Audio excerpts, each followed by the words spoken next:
Hello everyone, I am Mr. Midnight. I know many of you enjoy listening to these videos as you fall asleep.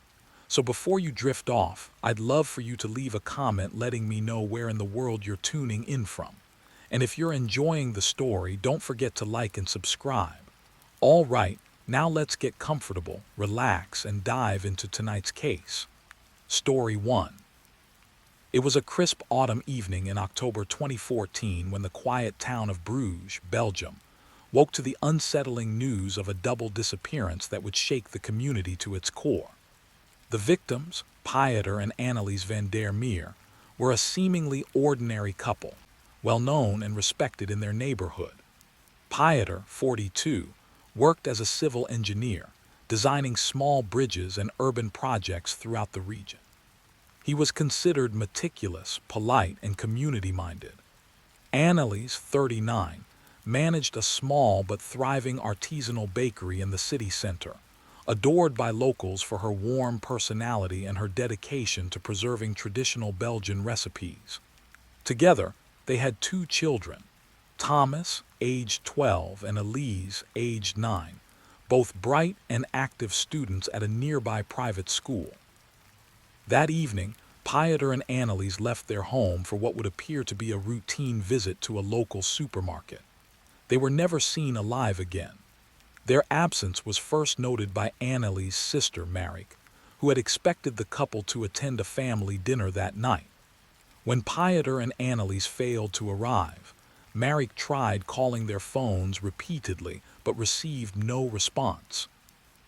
Initially, she assumed they had been delayed, perhaps caught in traffic or stopping somewhere unexpectedly. But as hours passed with no word, a sense of unease began to take hold. By 10 p.m., Marik decided to contact the police. When officers arrived at the Van der Meer residence, everything seemed normal at first glance. The house was tidy, nothing appeared stolen, and the children's rooms showed no signs of distress. Yet, subtle anomalies raised suspicion. The family dog, normally energetic and loud, was quiet and pacing near the front door. A kettle remained on the stove as if left in a hurry. Mail and small packages that should have been collected sat unopened on the doorstep. Officers noted these details carefully, though they initially leaned toward the possibility of a voluntary disappearance. The investigation began in earnest the following morning. Detectives interviewed neighbors, coworkers, and friends. Everyone painted the Van der Meers as loving, responsible, and without known enemies. Pieter was praised for his professionalism and kindness, while Annelies was described as generous and charitable. Neighbors mentioned seeing the couple drive away that evening, but no one had followed them or seen their destination. There were no suspicious vehicles, no reports of an argument, no evidence of conflict. Yet the complete lack of communication raised immediate red flags. By day 2, investigators found the first physical clue. A rental van parked inconspicuously behind a warehouse near the outskirts of Bruges, registered to a company with ties to a series of small logistics operations. Security footage from nearby businesses revealed two men, masked, gloved, and moving deliberately, loading boxes into the van the night the couple disappeared. Their faces were hidden, their voices muffled, but their movements suggested careful planning.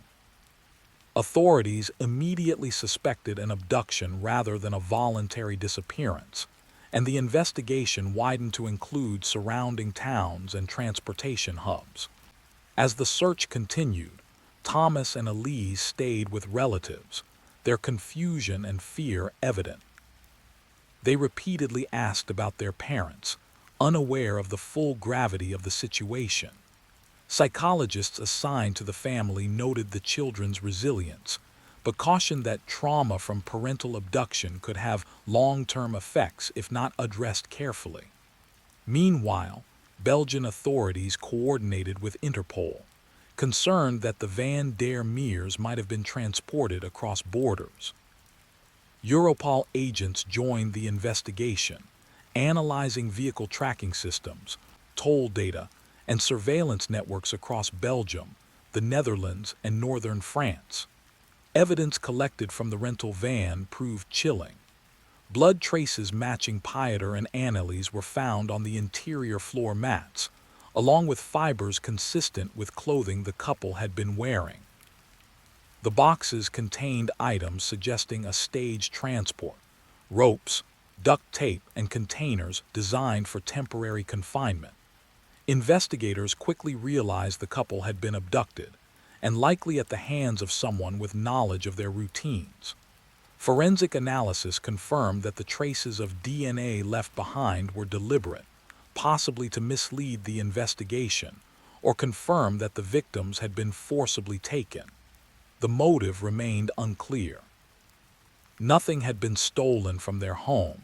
Financial records showed no recent withdrawals or transfers, and Annelies' bakery had not been targeted. Police theorized that the Van der Meers might have been targeted for personal reasons, potentially revenge or debt-related motives. Yet the couple had no known enemies, and background checks revealed no suspicious financial activity.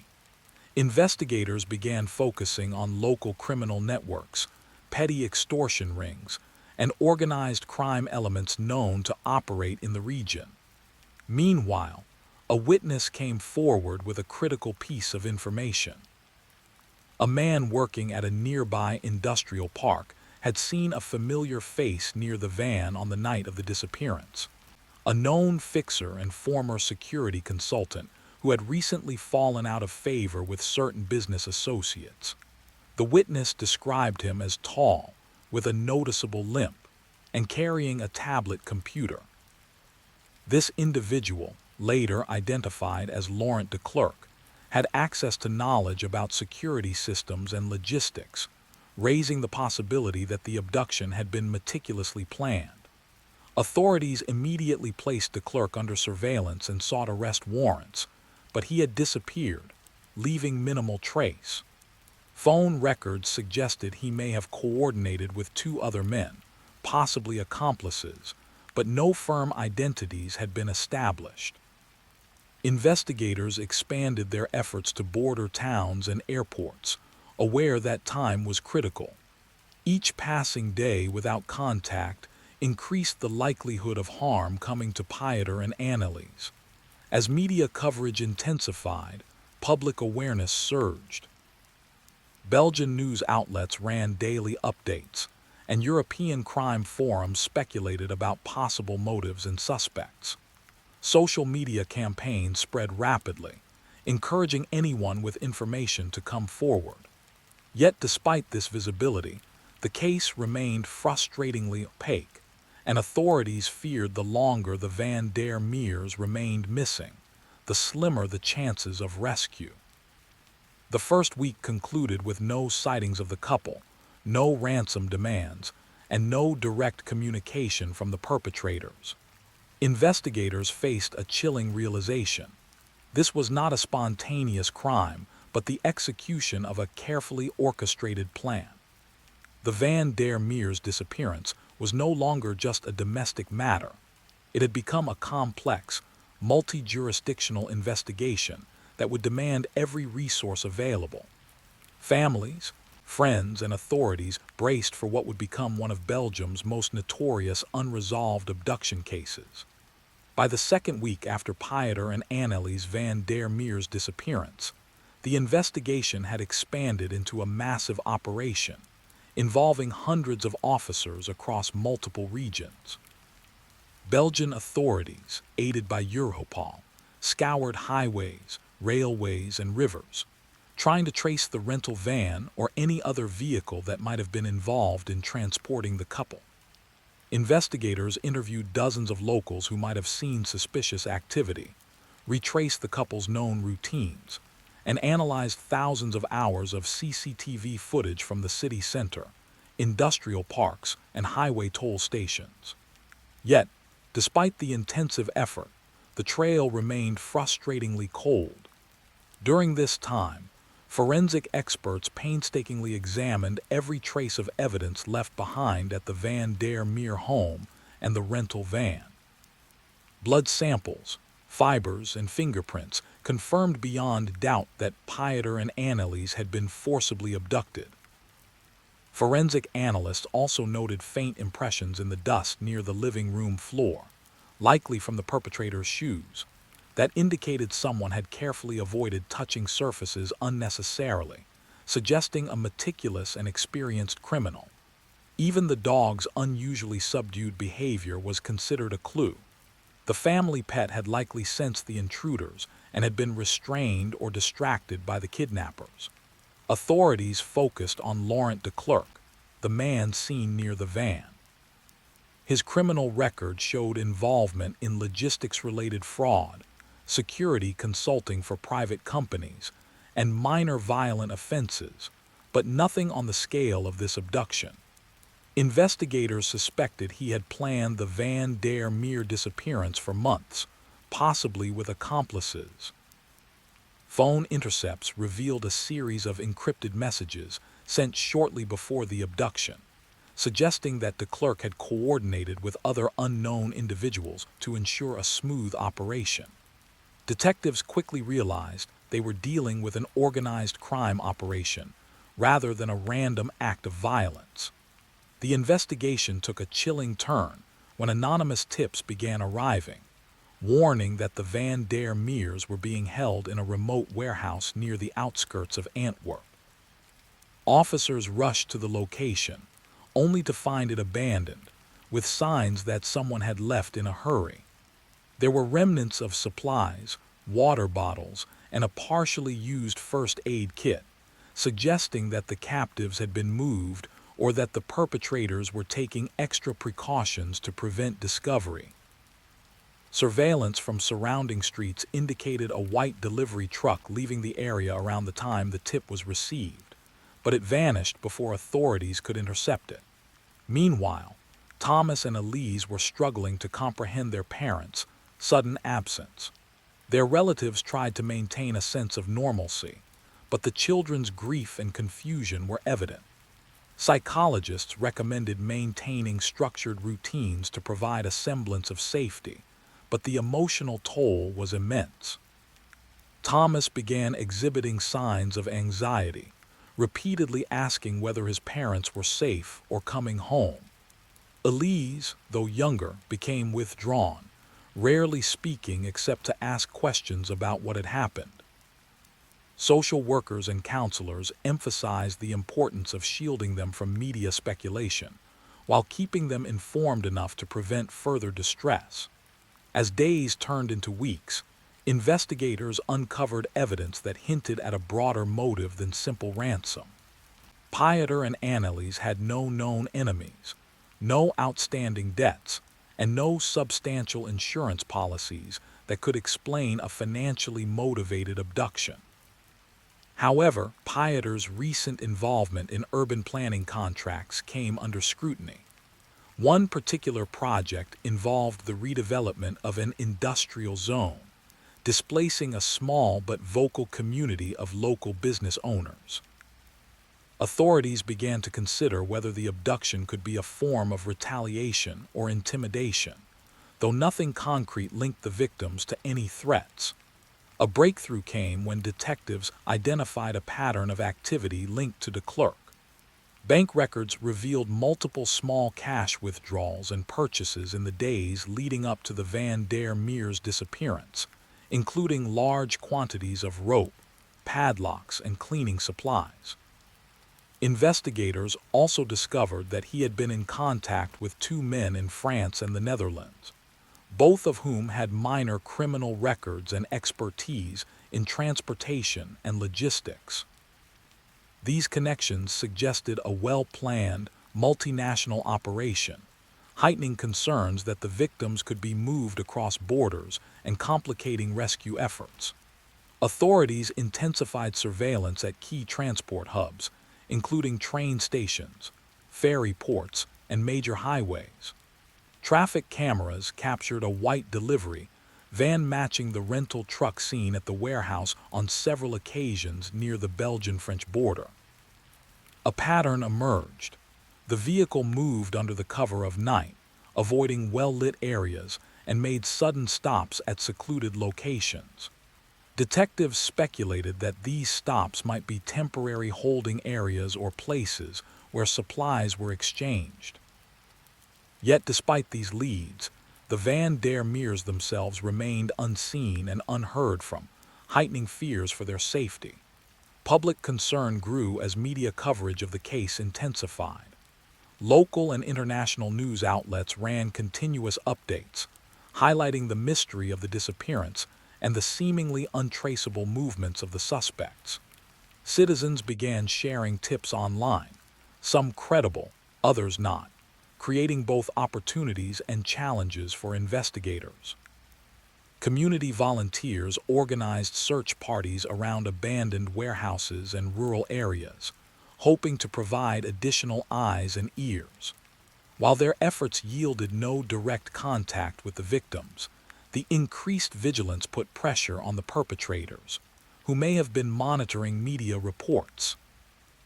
During this period, authorities also scrutinized the Van der Meers' personal communications. Emails, phone calls, and social media messages were analyzed for any indication of prior threats or suspicious contacts. While nothing overt was found, minor anomalies suggested that de Klerk and his associates had been monitoring the couple's digital presence, possibly identifying patterns of movement, routines, and vulnerabilities.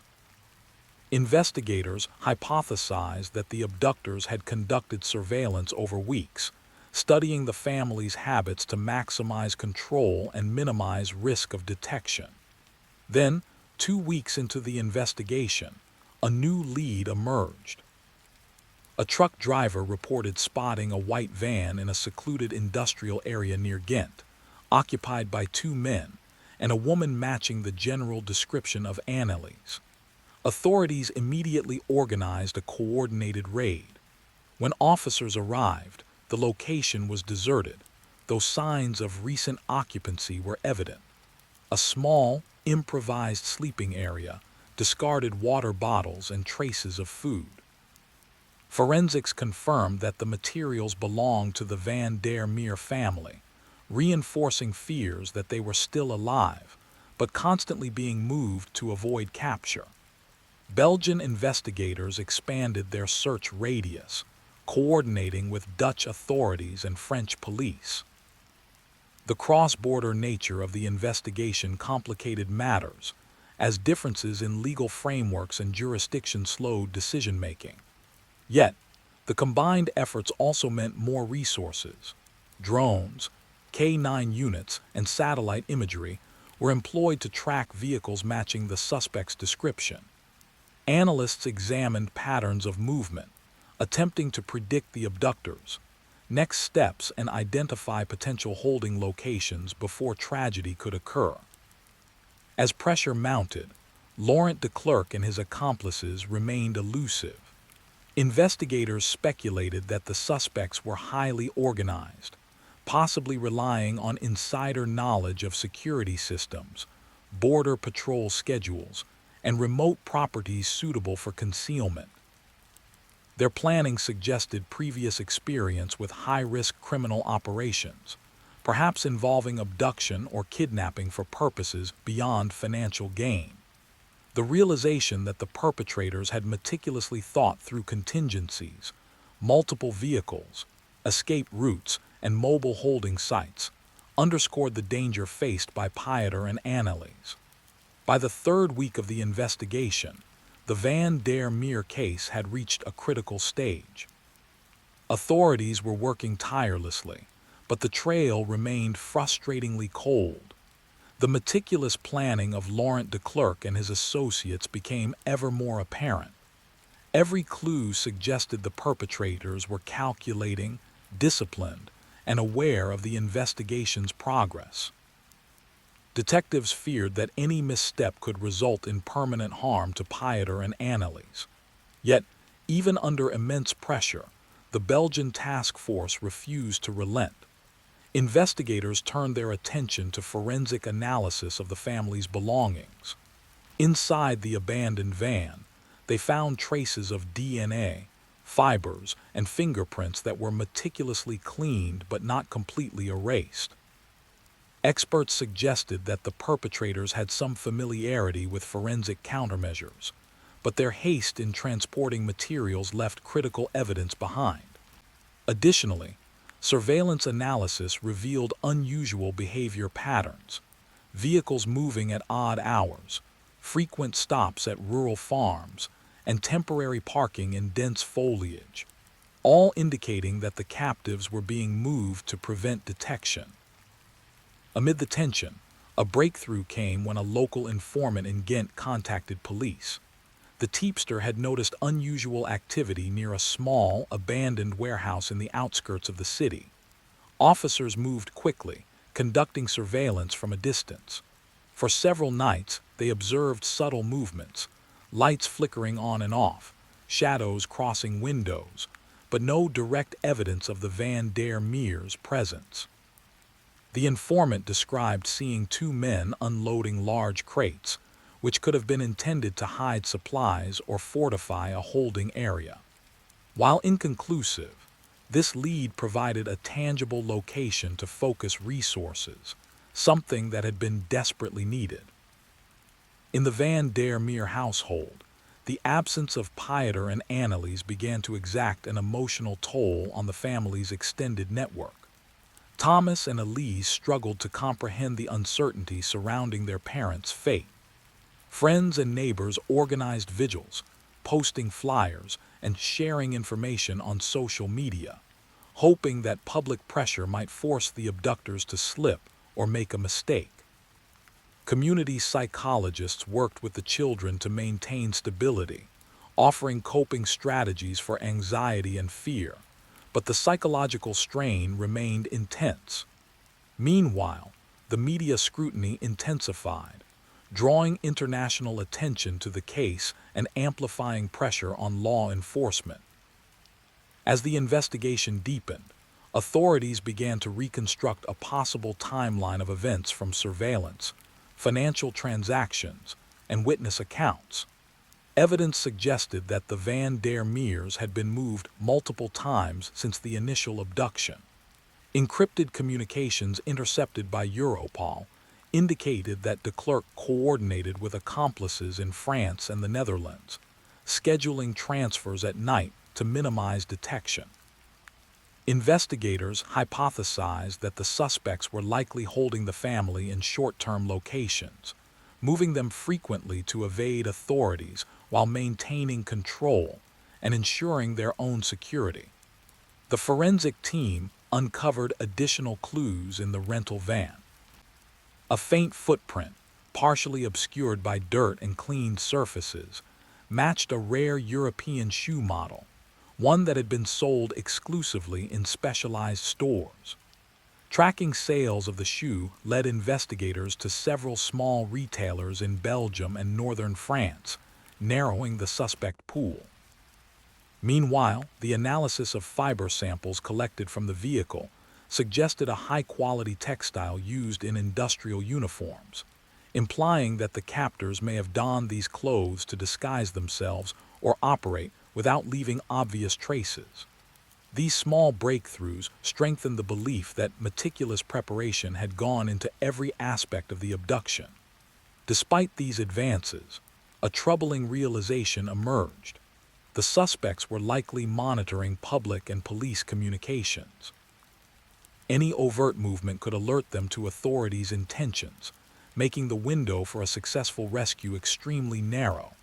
To counter this, the task force deployed unmarked vehicles, undercover operatives, and aerial surveillance, constantly adjusting strategies to stay one step ahead. Analysts reviewed years of de Klerk's prior activities, identifying patterns of manipulation, evasion, and surveillance, which reinforced concerns about the captives' vulnerability. By the end of the third week, investigators focused on a small, secluded farm near the Dutch border, known to have been used by de Klerk for previous, minor criminal operations. Local informants reported seeing a delivery van matching the description frequently arriving at odd hours, and distant lights could be seen at night despite the property being abandoned. Tactical units prepared a careful plan, coordinating with Dutch police to ensure that escape routes across the border were monitored. This joint operation represented the most significant effort yet to locate and rescue Pieter and Annelies. During this period, authorities began exploring potential motives more thoroughly. Pieter's urban redevelopment project, once considered minor, now appeared central to the plot. Interviews with community members revealed that certain displaced business owners had previously expressed deep resentment, hinting at the possibility that the abduction was intended as both retaliation and leverage. While ransom had not been explicitly demanded, investigators theorized that threats could have been used to coerce Pieter into influencing project approvals or financial decisions. Meanwhile, surveillance footage captured a suspect, now positively identified as de Klerk, in the vicinity of the farm. The images were grainy, but his distinctive gait and clothing style provided enough evidence to mobilize a tactical team. Officers discovered hidden pathways leading into the property, cleverly camouflaged with natural foliage and fencing. These approaches allowed anyone inside to enter or exit undetected, supporting the theory that the Van der Meers had been temporarily held there.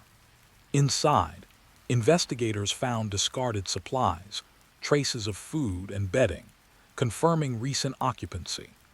The psychological impact on the community intensified as news of the potential hiding place spread. Residents feared for the family's safety, and local authorities urged calm while simultaneously ramping up security. Social media exploded with speculation and tips, some useful, some distracting. Investigators had to sift through countless reports, discerning actionable intelligence from rumors, a painstaking process that demanded patience and precision. Finally, forensic evidence began to link the suspects' movements to the precise timings of Pieter and Annelies' known routines. Phone pings, vehicle tracking, and satellite imagery allowed authorities to estimate where the family had been held each night. Cross-referencing this with the purchase of supplies, ropes, padlocks, and non-perishable goods, painted a chilling picture of calculated captivity. Each day that passed without direct contact increased the urgency of the rescue, and authorities prepared for a high-risk tactical operation to recover the couple alive. As the fourth week of the investigation began, tension reached a breaking point. Belgian and Dutch authorities had coordinated meticulously, establishing checkpoints along known escape routes, monitoring the farm near the Dutch border, and preparing tactical teams for a precise intervention. Every movement had to be calculated, as any misstep could endanger Pieter and Annelies, whose condition remained uncertain. Negotiators attempted to reach the captors through intercepted communications, but de Klerk had grown increasingly cautious, aware that law enforcement was closing in. On a foggy night, the tactical team moved in.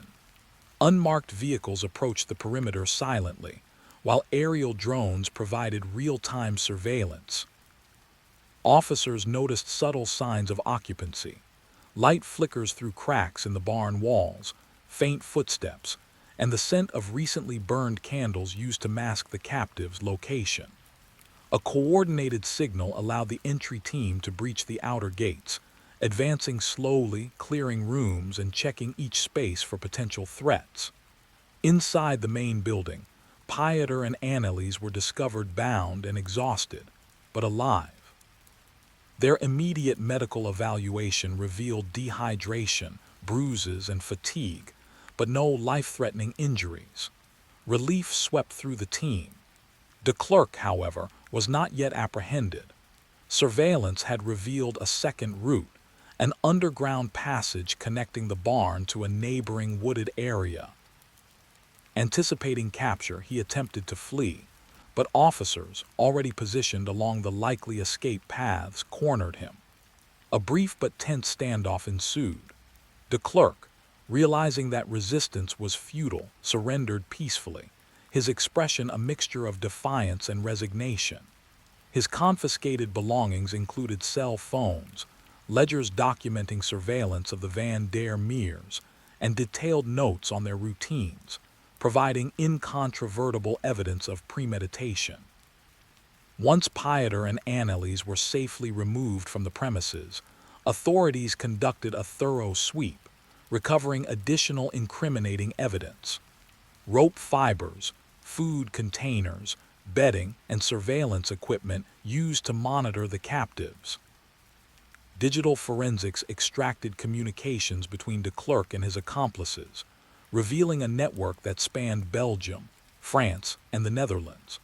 While de Klerk had acted as the mastermind, two minor associates were apprehended in France, each attempting to conceal their involvement.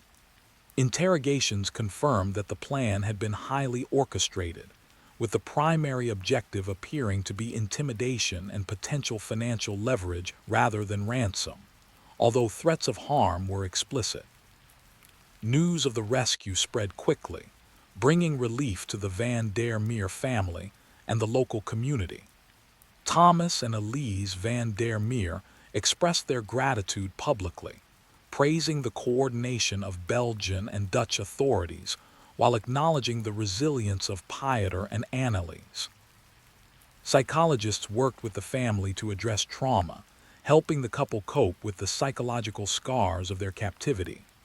Although shaken, both expressed a determination to resume their lives, emphasizing gratitude for survival and the support of their loved ones. The legal proceedings against de Klerk and his accomplices were swift but complex. Charges included kidnapping, illegal detention, assault, and conspiracy across international borders. Forensic evidence, surveillance footage, intercepted communications, and witness testimonies created an overwhelming case. During the trial, de Klerk attempted to minimize his role, portraying the operation as a response to perceived slights against local businesses involved in the urban redevelopment project. The court, however, found his explanations implausible, highlighting the premeditated nature of the abduction, the calculated psychological torment inflicted on the Van der Meers, and the disregard for human life. In December, the court handed down its verdict. De Klerk received a life sentence without parole, ensuring that he would spend the remainder of his life in prison. His accomplices were each sentenced to substantial terms, reflecting their involvement in planning and facilitating the abduction. The judgment emphasized the gravity of the crimes, the international coordination required to apprehend the perpetrators, and the resilience of the victims. The case also served as a catalyst for policy review. Belgian authorities, in collaboration with neighboring countries, examined protocols for monitoring individuals involved in cross-border criminal networks, aiming to prevent similar crimes in the future. The aftermath of the Van der Meer abduction extended beyond the courtroom. Pieter and Annelies, despite enduring weeks of captivity and psychological trauma, chose to focus on rebuilding their lives. They returned to Ghent, resuming professional responsibilities and engaging in community initiatives. Inspired by their ordeal, they established the Van der Meer Foundation, dedicated to raising awareness of kidnapping risks, improving international cooperation in abduction cases, and supporting victims of violent crime. The Foundation's programs included educational workshops, public safety campaigns, and funding for law enforcement resources to enhance cross-border coordination. Psychological recovery was a long process. The couple worked with trauma specialists to address post-traumatic stress, anxiety, and lingering fear. Group therapy and community support played a crucial role in reintegrating them into daily life. Interviews with media outlets were carefully managed, focusing on awareness and resilience rather than sensationalizing the ordeal. Pieter and Annelies emphasized the importance of vigilance, community solidarity, and the critical role of law enforcement in ensuring public safety. Internationally, the case sparked discussions about the vulnerabilities of high-profile professionals and their families, particularly in urban development and financial sectors. Security experts analyzed the tactics used by de Klerk, noting his strategic surveillance, use of multiple safe locations, and careful planning. These insights informed policy recommendations for personal security, emergency response, and cross-border law enforcement collaboration. In addition, Europol published reports highlighting the need for improved data sharing and monitoring of criminal networks operating across national boundaries. Years later, Pieter and Annelies continued to live in Ghent, their bond strengthened by shared survival and an unwavering commitment to advocacy.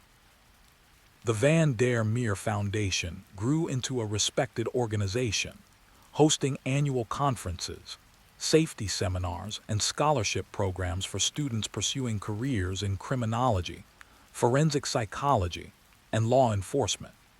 Their story became a case study for law enforcement agencies worldwide, demonstrating the importance of collaboration, meticulous investigation, and community support in resolving complex abduction cases.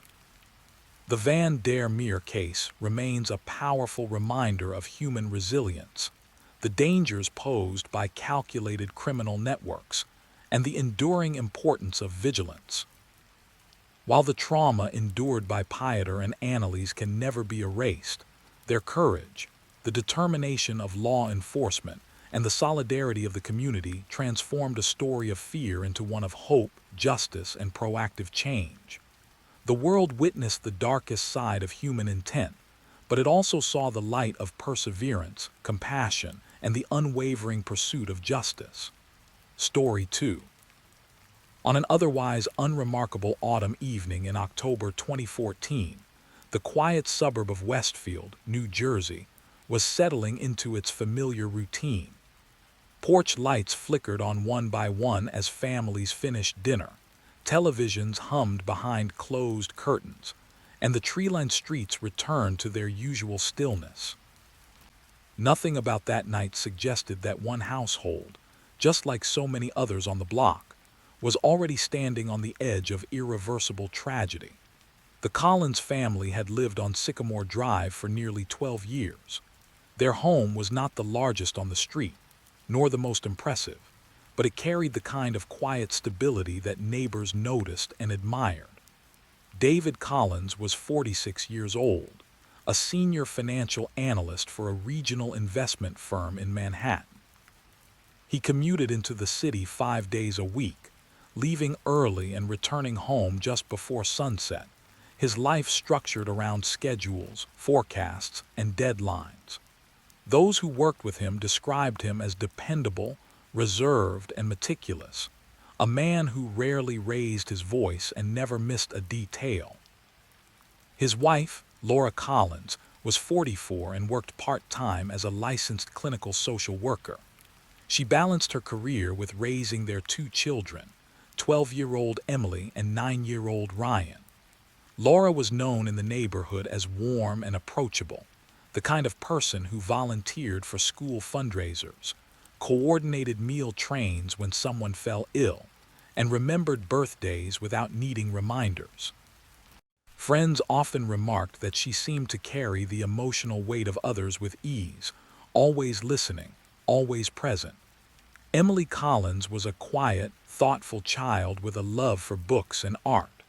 She attended Roosevelt Middle School, where teachers praised her writing and her empathy. She kept journals filled with sketches and poems, most of them private, some shared only with her mother. Ryan, younger and more energetic, played youth soccer and baseball, his weekends packed with practices and games. He was known for his laugh, loud and unrestrained, echoing through the house even on the most ordinary days. From the outside, the Collins family appeared to embody suburban normalcy. Weekend errands, school drop-offs, family dinners, and summer vacations at the Jersey Shore painted a picture of stability. But beneath that surface, cracks had begun to form long before anyone noticed. The financial crisis of the late 2000s had reshaped David Collins's career in ways he never fully recovered from psychologically. Though he kept his job, his responsibilities increased while promotions stalled. Younger colleagues advanced faster, and David found himself managing more pressure with fewer assurances. The long hours became longer. His commute grew more exhausting. At home, he grew quieter, retreating into himself rather than sharing his worries. Laura noticed the change. At first, she attributed it to stress, something temporary that would pass.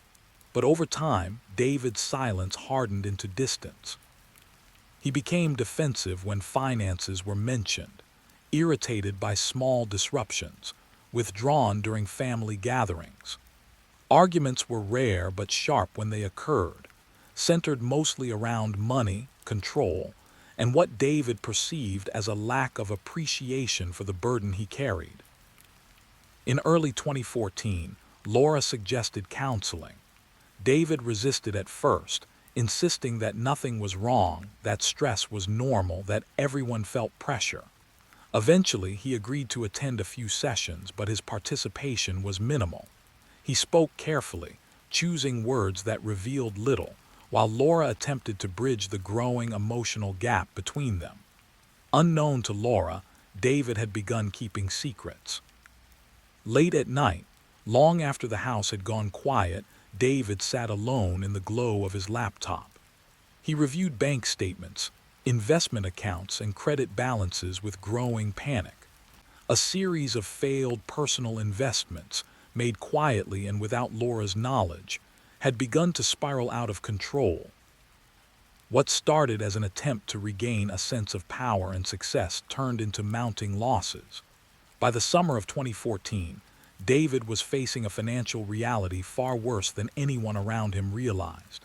He told himself he could fix it. He told himself it was temporary. He told himself that revealing the truth would destroy everything he had worked to build. As autumn approached, the weight of his choices pressed down harder. Collection notices arrived in discreet envelopes. Phone calls came during work hours that he ignored. At home, Laura sensed his growing agitation but still believed that honesty would come eventually, that whatever they were facing could be handled together. October 17th, 2014, was a Friday. David left work early that day, an unusual decision that caught Laura's attention when he arrived home before sunset. He said he wasn't feeling well. His tone was flat, his movements deliberate. That evening, they ate dinner together as a family. Emily talked about a school project. Ryan complained about a missed goal during soccer practice. Laura noticed that David barely touched his food. Later that night, after the children had gone to bed, Laura tried to initiate a conversation. She asked if something specific was bothering him. David responded with irritation, brushing off her concern, insisting he needed space. The argument that followed was brief but tense, ending with David retreating to the basement, where he often worked late into the night. That was the last normal interaction the Collins family would ever have. Sometime after midnight, the house fell completely silent. Outside, the streetlights cast long shadows across Sycamore Drive. Neighbors slept, unaware that inside one of the homes, a line had been crossed that could never be undone. By the time the sun rose the next morning, 3 lives would be lost, one life forever altered, and a community left struggling to understand how something so horrific could happen behind the doors of a house that looked just like their own. And by the time investigators began piecing together the truth, they would uncover a story not just of violence, but of fear, pride, and the devastating consequences of secrets left to rot in silence. By Saturday morning, the stillness on Sycamore Drive felt unusually heavy, though no one could have explained why. The Collins family was typically active early on weekends. Laura often took Ryan to soccer practice, while Emily stayed home reading or working on her art projects. David usually ran errands or worked in the basement. When the house remained dark and quiet well into mid-morning, it drew no immediate concern. It was autumn break week for the local schools, and neighbors assumed the family was sleeping in or had gone away overnight. It wasn't until just after noon that the first thread of unease appeared. Mrs. Helen Markham, who lived 2 houses down, noticed that the Collins' front door was slightly ajar when she walked her dog. She paused for a moment, scanning the porch. The Collins family was careful about security. Laura had mentioned more than once how David insisted on locking doors, even during the day. Helen considered knocking but decided against it, reasoning that perhaps someone had stepped out briefly. She continued her walk, the image of the open door lingering in her thoughts. By late afternoon, the unease deepened. Laura had failed to respond to multiple text messages from a close friend regarding a scheduled volunteer meeting. Emily hadn't posted her usual weekend sketches online. David hadn't shown up for a standing Saturday coffee meetup with a colleague. Individually, these details meant little. Together, they formed a pattern that felt wrong. At 5:42 p.m., Laura's sister, Corinne Whitfield, called the Westfield Police Department. She told the dispatcher that she hadn't heard from Laura all day and that repeated calls were going straight to voicemail. Corinne lived nearly an hour away but had spoken to her sister the previous evening. "Something's not right," she said, her voice strained. "She would have called me back by now." 2 officers were dispatched to Sycamore Drive for a welfare check. When they arrived, they immediately noticed the front door still ajar. There were no signs of forced entry. One officer called out, announcing their presence. There was no response. As they stepped inside, the air felt stale, heavy, almost suffocating. The living room was tidy, untouched. Shoes were neatly lined by the door. Nothing appeared disturbed. Then they moved toward the staircase. At the top of the stairs, one officer noticed something dark staining the carpet near the hallway. As they followed it, their training took over, movement slow and deliberate. The master bedroom door was closed. When they opened it, the scene inside was one neither officer would ever forget. Laura Collins lay on the bed, motionless. There were visible signs of blunt force trauma. The room showed signs of struggle: overturned furniture, broken glass, drawers pulled open. The officers backed out immediately and radioed for backup, their voices tight, controlled by years of discipline. As more units arrived, the house transformed from a quiet suburban home into an active crime scene. The discovery continued, room by room, each step revealing a deeper horror. In Emily's bedroom, investigators found the 12-year-old girl in her bed. In Ryan's room, the same. There were no signs that the children had tried to escape, no defensive wounds. The brutality of the act stood in stark contrast to the peacefulness of the neighborhood outside. David Collins was nowhere to be found. By early evening, Sycamore Drive was cordoned off with yellow tape. Police vehicles lined the street. Neighbors gathered in small, silent clusters, whispering in disbelief. Many had watched Emily and Ryan grow up. Some had shared meals with Laura. The realization that such violence had occurred so close to their own front doors was paralyzing. Detectives from the Union County Prosecutor's office arrived and assumed control of the investigation. Initial assessments suggested that the killings had occurred sometime during the night. The lack of forced entry pointed strongly towards someone who belonged in the home, someone the victims trusted. Attention quickly turned to David. Investigators began reconstructing his movements. His car, a dark blue sedan, was missing from the driveway. His phone was turned off. Credit cards showed no activity after Friday evening. At his workplace, colleagues confirmed he had left early on Friday but had not mentioned any travel plans. His computer at home was powered off. but forensic analysts would later recover deleted files and internet searches that raised troubling questions. As the night wore on, the story broke across local and national news. Headlines described a suburban family slain and a father missing. Helicopters hovered overhead, broadcasting live footage of the quiet street-turned-crime scene. Reporters speculated carefully, but the implication was already clear. By Sunday morning, David Collins was named a person of interest. Laura's sister, Karen, was interviewed by police. She described tension in the marriage but emphasized that Laura had never expressed fear of David. Friends echoed similar sentiments. "He was stressed," one neighbor said, "but violent, no, never." Yet investigators knew that the most dangerous violence often came without warning. An autopsy conducted later that day confirmed the grim reality. Laura had died from blunt force trauma. Emily and Ryan had been killed in their sleep. The medical examiner estimated the time of death to be between midnight and 3 a.m. Saturday morning. The search for David intensified. State police issued a BOLO. Surveillance footage from toll roads showed his vehicle heading west late Friday night. Cell phone pings placed him briefly near the Delaware Water Gap before his phone went dark entirely. A park ranger later reported finding the abandoned sedan in a remote parking area near a hiking trail. Inside the car were David's wallet, his phone, and a handwritten note folded carefully in the center console.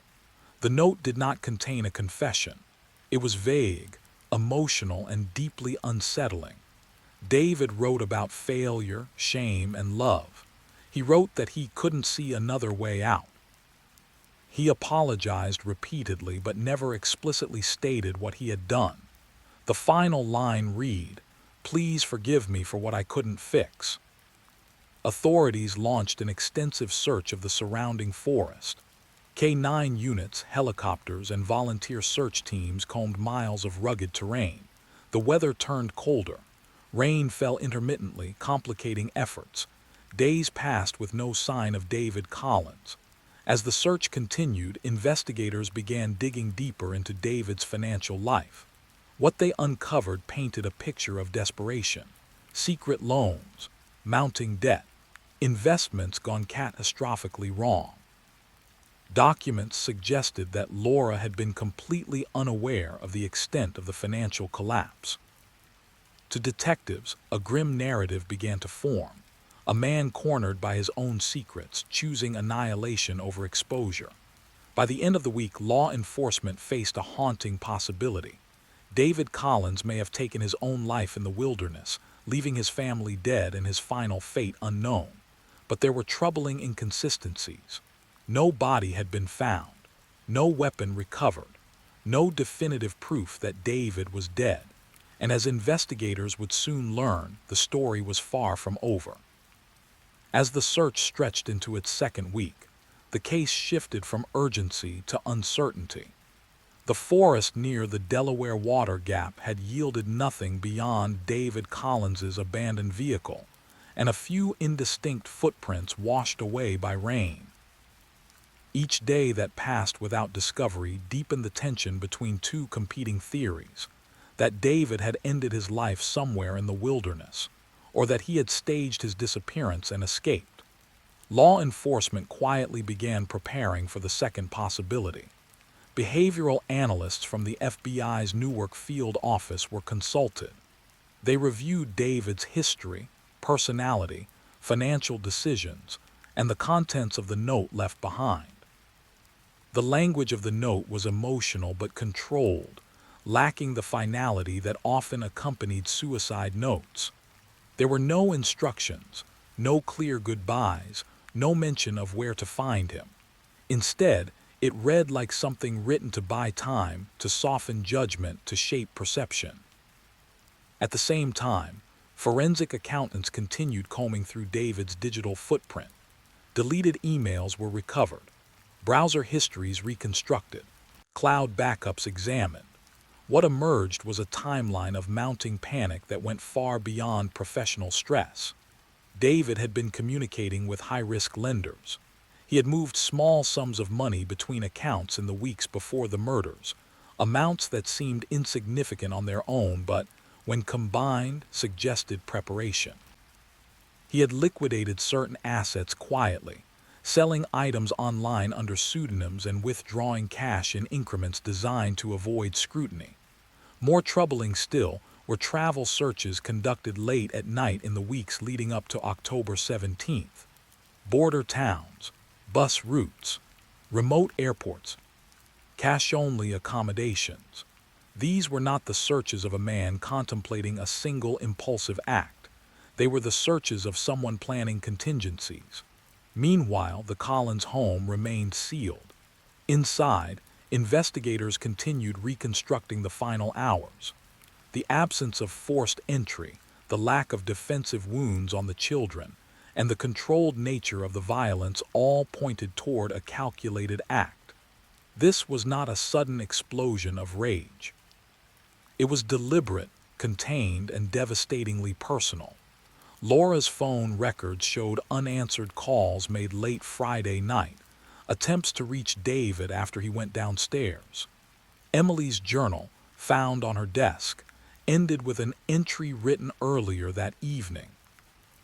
It spoke of tension, of Dad being distant again, and of a vague sense of unease she couldn't name. Ryan's room was untouched, his soccer cleats still by the door, his homework neatly stacked. The community struggled to reconcile the image of David Collins with the man investigators were now describing. Candlelight vigils were held. Church services overflowed. Neighbors spoke of Laura's kindness, Emily's potential, Ryan's joy. David's name was rarely spoken aloud, as though silence might protect the memory of who he had once been. But the silence didn't last. 3 weeks after the murders, a tip came in from a motel clerk in western Pennsylvania. A man resembling David Collins had checked in under a false name, paying cash, staying only one night. Surveillance footage showed a figure with a similar build, similar posture, wearing a baseball cap pulled low. The man avoided cameras when possible but could not avoid them entirely. Facial recognition software returned a partial match, not conclusive but close enough to reignite the case. The tip reframed everything. If David was alive, then the forest search had been a diversion. The abandoned car, the note, the remote location, it all fit the pattern of misdirection. Investigators began tracing bus routes from the area.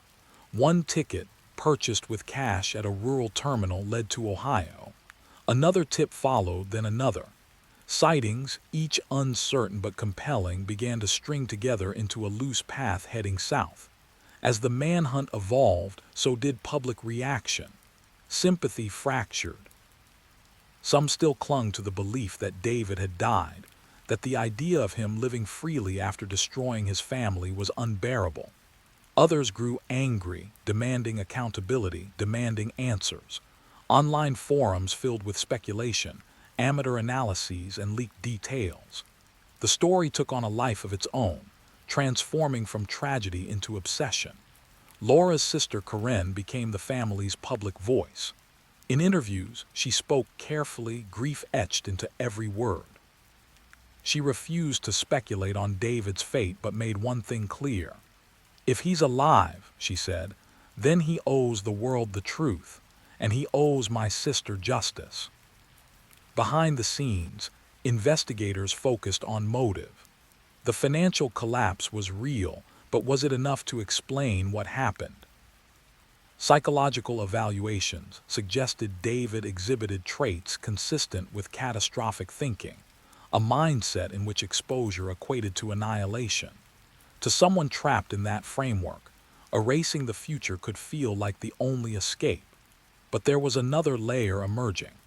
Emails recovered from an encrypted account revealed communication between David and an online forum dedicated to starting over. The discussions were vague but revealing. Users spoke about new identities, cash economies, rural anonymity. David never posted directly about violence, but his questions about disappearing were precise, methodical. The implication was chilling. The murders may not have been the result of a breakdown. They may have been a calculated decision, a belief that if he could not maintain the life he built, no one else could either. By early December, law enforcement quietly shifted language. David Collins was no longer a missing person. He was a fugitive wanted in connection with 3 counts of first-degree murder. Yet despite increased scrutiny, he remained elusive. Winter arrived. Trails went cold. Tips slowed. The case entered a limbo that haunted everyone involved. Detectives continued to work it, unwilling to let it fade. Laura's family pushed forward with civil actions to preserve evidence and ensure that, if David was ever found, there would be no obstacles to prosecution. And somewhere, possibly watching the same news reports, possibly hiding in plain sight, the man at the center of it all remained just out of reach. By the time the first anniversary of the murders approached, the question was no longer whether justice would come swiftly. It was whether it would come at all. The second year after the Collins murders unfolded in a way no one expected, not with a dramatic arrest or a shocking confession, but with silence that stretched so long it became its own kind of cruelty. David Collins vanished so completely that even seasoned investigators began to question whether they were chasing a ghost, a man who no longer existed except in records, memories, and the wreckage he had left behind. The official task force was scaled down, reassigned to other priorities, but the case was never closed. A single detective, Mark Rivera, continued working it quietly, driven less by procedure than by a personal refusal to let the story end without answers. Rivera reviewed the file obsessively, returning again and again to the smallest details, the overlooked moments, the things that didn't fit cleanly into either theory of suicide or escape. What lingered most was timing. David had not fled immediately after the murders. According to digital evidence, he had remained in the house for nearly 2 hours afterward. He had showered. He had changed clothes. He had deleted files. That pause haunted Rivera. It suggested not panic but control. Someone who believed the plan was still unfolding exactly as intended. Then, nearly 18 months after the murders, the case stirred back to life. It began with a financial anomaly flagged during a routine audit of dormant accounts. A small credit union in northern New Mexico reported an attempt to access an account that had been inactive for years. The name on the account was not David Collins, but the social security number linked to it had been flagged long ago as potentially fraudulent. When investigators pulled the surveillance footage, they saw a man older, thinner, his hair longer and streaked with gray, but unmistakably familiar in the way he held his shoulders, in the subtle stiffness of his gait. David had made a mistake. This time, there was no hesitation. The FBI moved quickly but quietly, monitoring transactions, tracking IP addresses, following patterns rather than people. The man did not stay in one place long. He drifted between rural towns, seasonal labor jobs, places where questions were not asked and cash was king. He avoided technology whenever possible, but the modern world offered no true invisibility.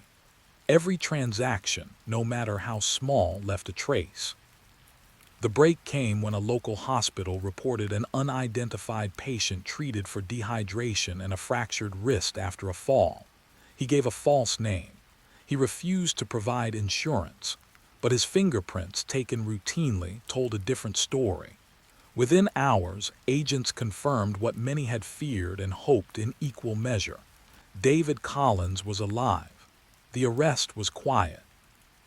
There were no flashing lights, no public spectacle.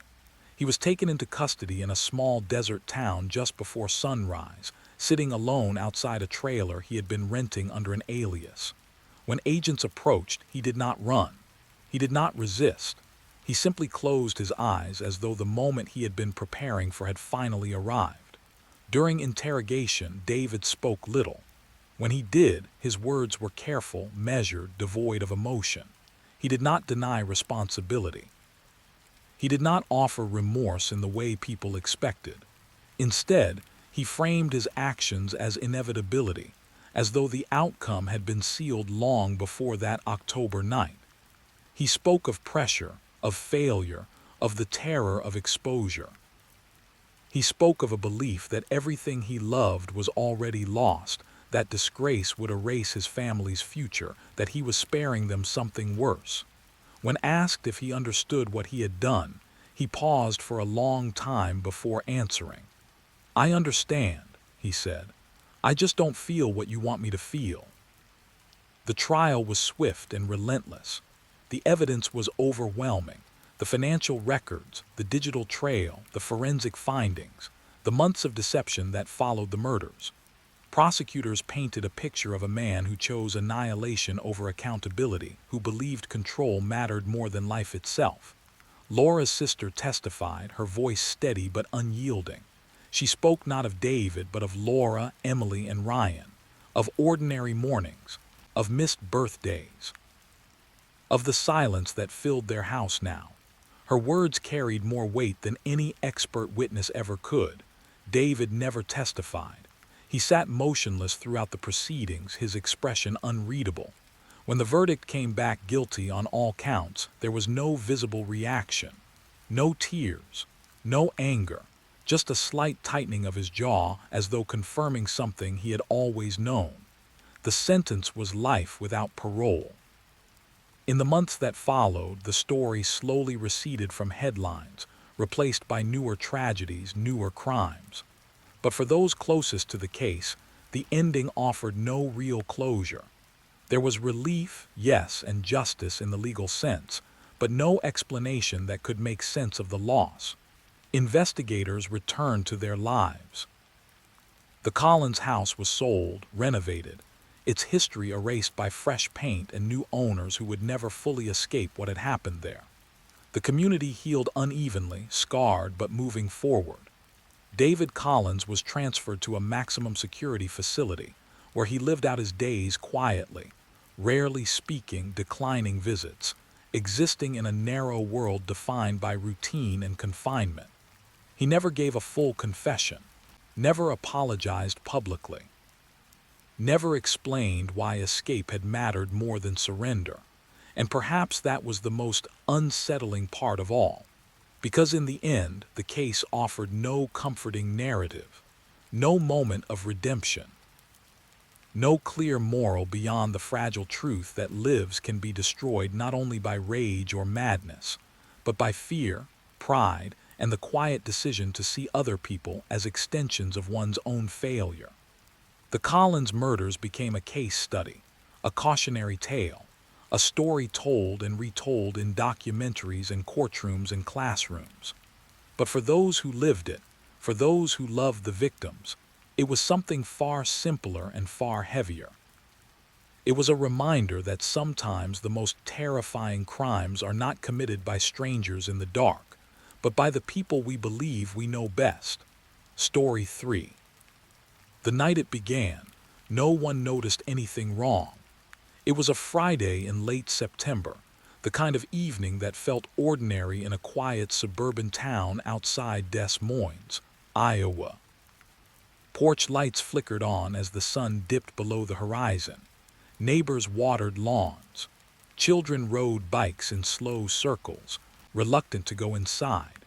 Inside one pale blue house at the end of a cul-de-sac, the Miller family followed a routine so familiar it barely required thought. Jason Miller arrived home just after 7:30 p.m., his truck pulling into the driveway with its usual low rumble. He sat inside for a moment before turning off the engine, hands resting on the steering wheel, eyes fixed on the front door. Through the window, he could see movement, the soft glow of lights, the shape of his wife crossing the living room. Everything looked exactly as it always did. Inside, Rachel Miller was helping their 8-year-old daughter, Lily, with a spelling worksheet at the dining table. Their 5-year-old son, Noah, lay on the floor nearby, pushing toy cars back and forth, narrating an imaginary race under his breath. The television murmured in the background, forgot. It was a scene that had played out hundreds of times before, unremarkable in every way. When Jason walked in, Rachel looked up and smiled automatically. She asked about traffic. He shrugged, kissed the top of Lily's head, and told Noah he'd watch the race later. No one noticed the stiffness in his movements or the way his smile never quite reached his eyes. Dinner passed quietly. Jason picked at his food. Rachel talked about an upcoming school fundraiser. Lily asked if she could have a sleepover that weekend. Noah spilled his milk and apologized before anyone could scold him. The rhythms of family life carried them forward, smoothing over the tension that had settled invisibly into the house over the past year. After the children were put to bed, Jason and Rachel sat on opposite ends of the couch. A lamp cast a warm circle of light between them. Rachel scrolled through her phone. Jason stared at the dark television screen, his reflection faintly visible. They had not been fighting lately. Not openly. The arguments had burned themselves out months earlier, replaced by something quieter and more dangerous. Silence. Distance. A careful avoidance of subjects that once defined their lives. Jason had lost his job 9 months earlier when the manufacturing plant downsized. At first, he had treated it like a temporary setback. He applied for positions daily, reassured Rachel, kept up appearances. But rejection emails piled up, savings thinned, credit cards filled. The man who once took pride in providing now woke each morning with a knot in his chest that never fully went away. Rachel, meanwhile, had taken on more hours at the dental clinic where she worked. She told herself she was helping, that this was what partnership meant. But exhaustion crept in. So did resentment. She worried constantly about money, about stability, about the future she could feel slipping just beyond reach. Neither of them said these things out loud anymore. That night, after Rachel went to bed, Jason stayed up alone. He moved quietly through the house, checking doors, turning off lights. In the kitchen, he opened a drawer and stared at a stack of unopened mail, past due notices, final warnings. He slid them back into place and closed the drawer gently, as though the paper itself might wake someone. In the garage, he sat on a folding chair for a long time, surrounded by the smell of oil and dust. He opened his phone and scrolled through old photos. Birthdays, vacations, Lily missing her front teeth, Noah asleep on his chest. Rachel smiling at him, a version of her that felt impossibly distant now. Shortly after midnight, he made a decision. The next morning, Rachel woke to an empty bed. Jason was gone, his side neatly made. She assumed he had gone for an early walk, something he had started doing recently to clear his head. She got the kids ready for school, packed lunches, moved through the morning haze without urgency. When Jason still hadn't returned by mid-morning, her unease began to grow. She tried calling him. It went to voicemail. She sent a text. No reply. By noon, the unease had hardened into fear. Jason was unreliable emotionally, but he had never simply disappeared. She left work early and drove around town, checking places he sometimes went when he needed space. The park, the river trail, the hardware store. Nothing. At 4:17 p.m., her phone buzzed with a notification from their bank. A large withdrawal, nearly all of what remained in their joint savings account. Rachel pulled over to the side of the road, her hands shaking as she logged into the account to confirm what she already knew. Jason had taken the money. Panic surged. She called his phone again, over and over, leaving messages that shifted from worried to angry to desperate. As the hours passed, fear morphed into something darker. What if he wasn't just gone? What if he was planning something worse? By the time she called the police that evening, Rachel's voice was hoarse. Officers arrived at the house just after 9 p.m. They asked routine questions. How long had he been missing? Whether he'd taken belongings? Whether he had a history of mental health struggles? Rachel answered as best she could, her thoughts splintering in a dozen directions. Jason's truck was gone. His wallet was missing. His phone, apparently, was with him. The officers explained gently that adults were allowed to leave, that without evidence of danger or a crime, there was little they could do immediately.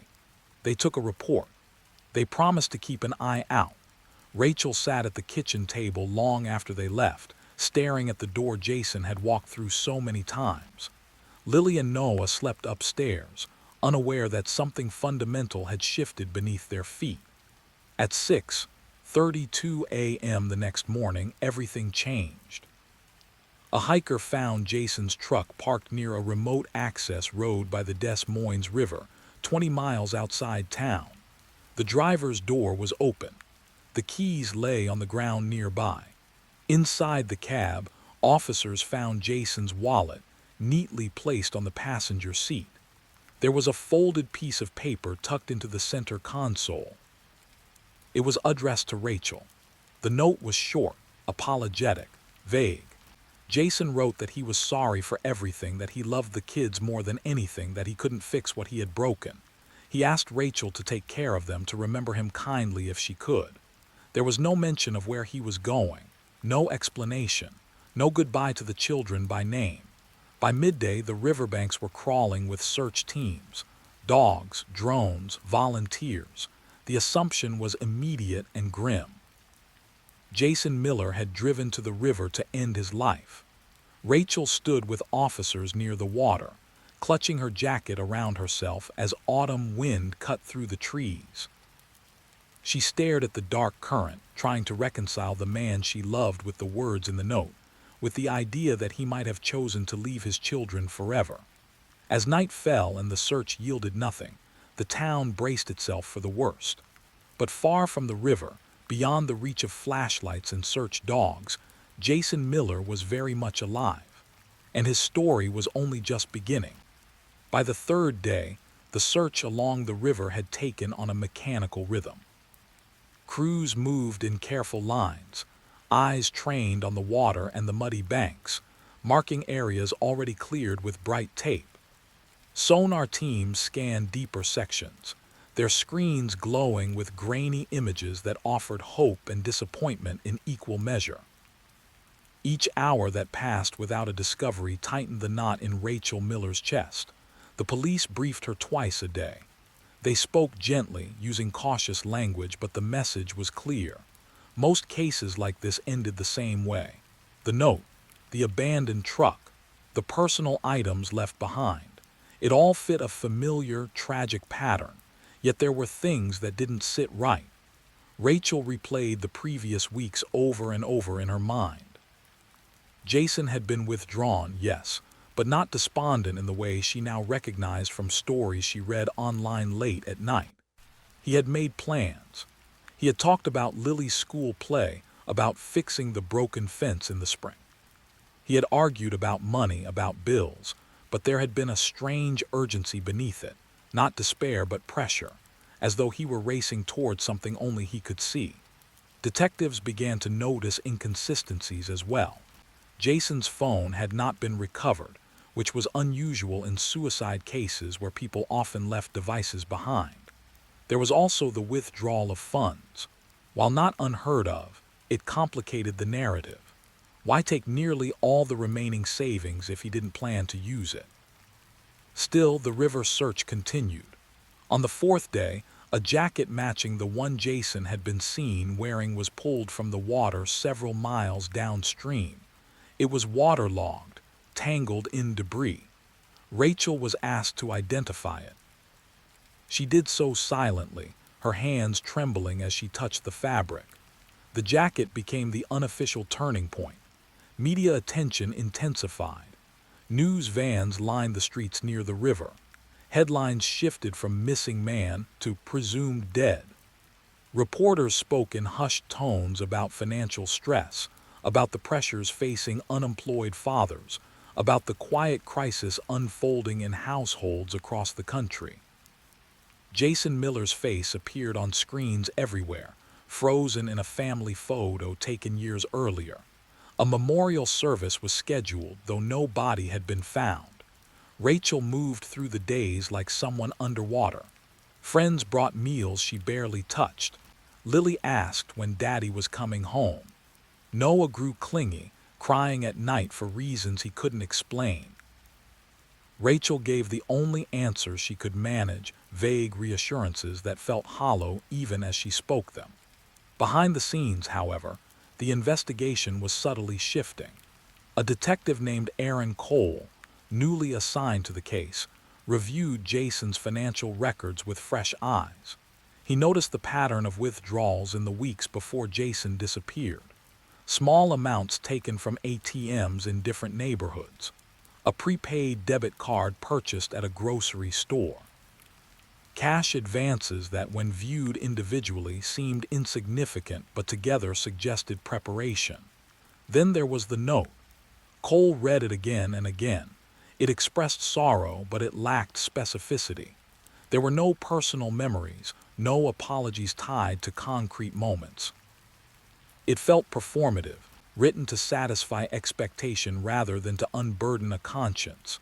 Most tellingly, it was written on a sheet torn from a legal pad found in the garage, a pad Jason had used while job hunting.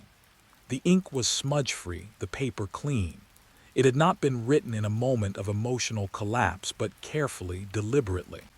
Cole shared his concerns with his supervisor. The response was measured. Without a body or evidence of foul play, the case remained classified as a presumed suicide. Resources were limited. The river search would wind down soon, but Cole didn't let it go. He began tracing Jason's movements in the days before his disappearance. Traffic cameras showed the truck leaving town early that morning, heading west. Toll records placed him briefly on an interstate before he exited onto smaller roads. Gas station footage captured him filling the tank, wearing a baseball cap pulled low. He paid in cash. One detail stood out: the timestamp.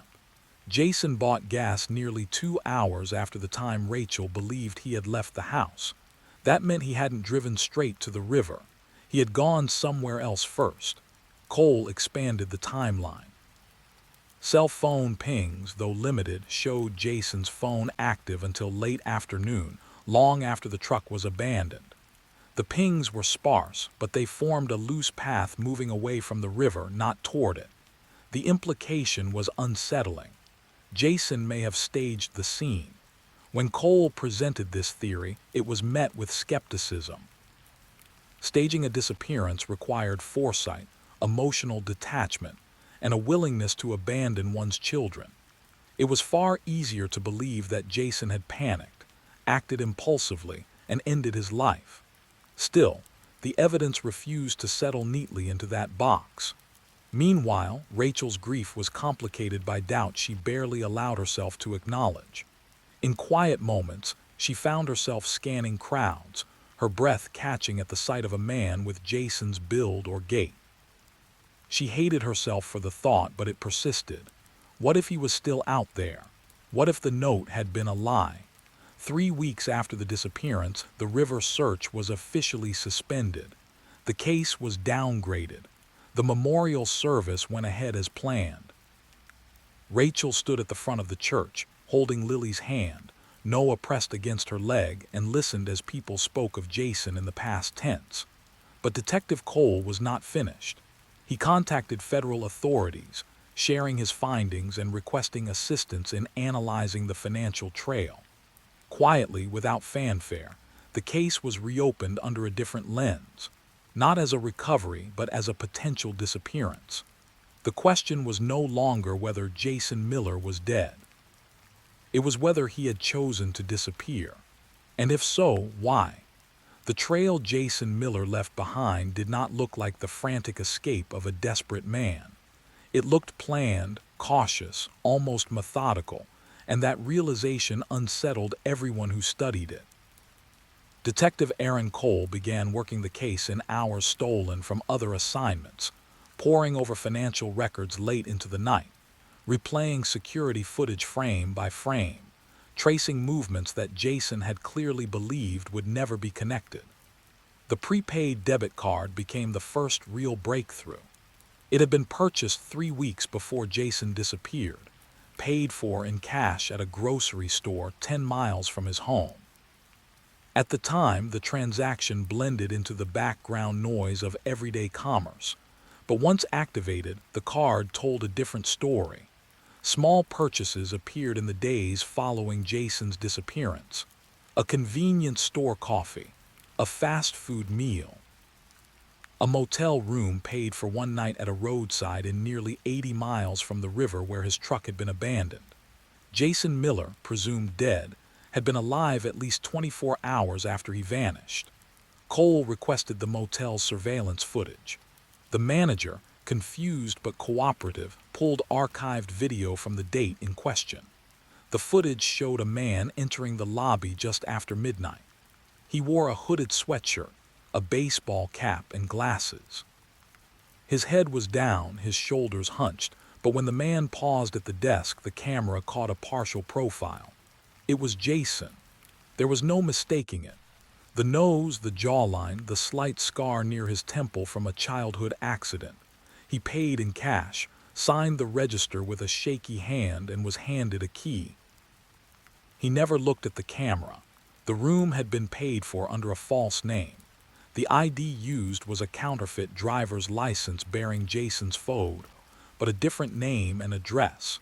That detail alone escalated the case dramatically. Fake identification required preparation. This wasn't a spur-of-the-moment decision. Jason had been planning to disappear long before he left his house that morning. Cole felt a mixture of vindication and dread. Vindication, because the doubts that had gnawed at him were now justified. Dread, because the implications were enormous. Jason had left behind a grieving wife, 2 young children, and a community that believed he was dead. Whatever his reasons, the damage was irreversible. Federal investigators were quietly brought in. The case was now classified as a voluntary disappearance with potential financial crimes attached. Jason had drained joint accounts, committed identity fraud, and staged a suicide, triggering emergency services and wasting public resources. But the most serious question was still unanswered. Why? Rachel was informed in a small, windowless interview room at the police station. Cole chose his words carefully, but there was no way to soften the blow. Jason had been found alive after his disappearance. Evidence suggested he had left intentionally. Rachel didn't cry at first. She sat very still, staring at the tabletop as though it might tip over if she moved. Her hands were clenched so tightly her knuckles had turned white. When Cole showed her the motel footage, she finally reacted, a sharp intake of breath as though she had been punched. "He watched us mourn him," she said quietly. Cole didn't answer. There was nothing to say. Anger followed grief like a tidal wave. Rachel demanded to know how long Jason had been planning this, how much money he had taken, where he might be now. Cole explained what they knew and what they didn't. Jason had been careful. After the motel stay, the prepaid card went dormant for several days, then reappeared hundreds of miles away. He had avoided patterns, never staying in one place too long, never using the same payment method twice in a row. He was running, but not recklessly. Investigators began reconstructing Jason's life in the months before his disappearance. Interviews with former coworkers revealed mounting pressure at work before he was laid off. Friends spoke of his shame, his fixation on being a provider, his growing isolation. Rachel learned things she hadn't known, debts he had hidden, conversations he had avoided, but none of it fully explained the choice he had made. Then another detail surfaced. 6 months before Jason disappeared, he had reconnected online with a woman named Melissa Crane. She lived in another state. Their messages, recovered from a hidden email account, were emotionally intimate, confessional, and increasingly urgent. Jason wrote about feeling trapped, about wanting to start over, about fearing he was becoming someone his children would be ashamed of. Melissa encouraged him, framing escape as rebirth rather than abandonment. She denied knowing he planned to fake his death, but the messages told a more complicated story. Jason had floated the idea indirectly, testing her reaction. He talked about disappearing, about becoming someone else. Melissa didn't discourage him. She romanticized the idea, calling it brave, calling it freedom. The public reaction when the truth finally emerged was swift and unforgiving. Headlines exploded. Presumed dead father found alive. Man fakes suicide, leaves family. The sympathy that had once surrounded Jason's name evaporated overnight, replaced by outrage. Commentators debated whether what he had done was selfish or mentally ill, criminal or merely cruel. Rachel and her children were thrust back into the spotlight, this time as victims of betrayal rather than tragedy. Lily stopped asking when her father was coming home. She stopped talking about him at all. Noah developed nightmares, waking up screaming, convinced his father would disappear again if he looked away. Rachel struggled to explain the unexplainable, to reassure her children when she herself felt unmoored. Meanwhile, Jason's trail narrowed. A license plate reader picked up a rental car registered under the fake identity he had been using. The rental had been paid for with cash at a small agency that didn't scrutinize paperwork closely. Surveillance footage from a highway toll booth showed him driving south, his face partially obscured by sunglasses. Then abruptly the trail went cold. Jason vanished again, this time without theatrics, without a note, without a body. Weeks passed, then months. The case file grew thicker, but answers remained elusive. The theory emerged that Jason had crossed into another country, using forged documents acquired through underground networks. It was plausible but unproven. Rachel filed for divorce in absentia. It was a symbolic act, a line drawn between the man she had married and the stranger who had abandoned them. Financially, she struggled. The money Jason had taken was never recovered. Insurance refused to pay out, citing fraud. The foundation that had supported her in the weeks after the presumed death quietly stepped back. Yet slowly, painfully, life continued. Rachel found work again. The children grew. The story faded from headlines, replaced by newer tragedies, fresher scandals. But for those involved, the wound never truly healed. 2 years after Jason disappeared, a routine traffic stop in a coastal city thousands of miles away changed everything. A man driving without headlights was pulled over. He handed the officer an ID that seemed legitimate at first glance, but something about it didn't sit right. The officer ran the name. The system flagged the photo: Jason Miller. He was arrested without resistance. When news broke that Jason had been found alive and in custody, the reaction was quieter this time, more exhausted than enraged. He was extradited to face charges of fraud, theft, and filing a false police report. There was no dramatic reunion, no emotional courtroom confession.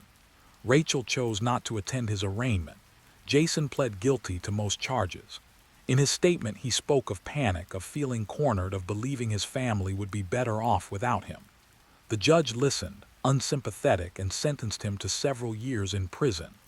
As he was led away, Jason looked older than his years, smaller somehow, the weight of his choices etched into his face. Justice, such as it was, had been served. But closure remained elusive. The courtroom was nearly empty when Jason Miller was formally sentenced. There were no television cameras, no rows of reporters waiting for sound bites, no murmurs of a captivated public. The spectacle had passed. What remained was the quiet accounting of consequences.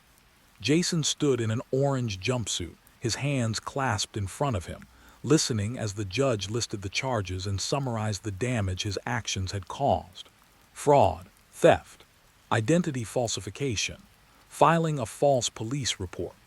Each count carried its own weight, but together they formed a narrative that could not be softened or reframed. When the judge asked if he wished to speak, Jason hesitated. For a moment, it seemed as though he might finally say something that mattered, something honest. He spoke instead of fear. Fear of failure. Fear of being seen as inadequate. Fear of watching his children grow up disappointed in him. He said he believed disappearing would spare them that pain. The judge listened without interruption, then responded with a calm finality that cut through the excuses.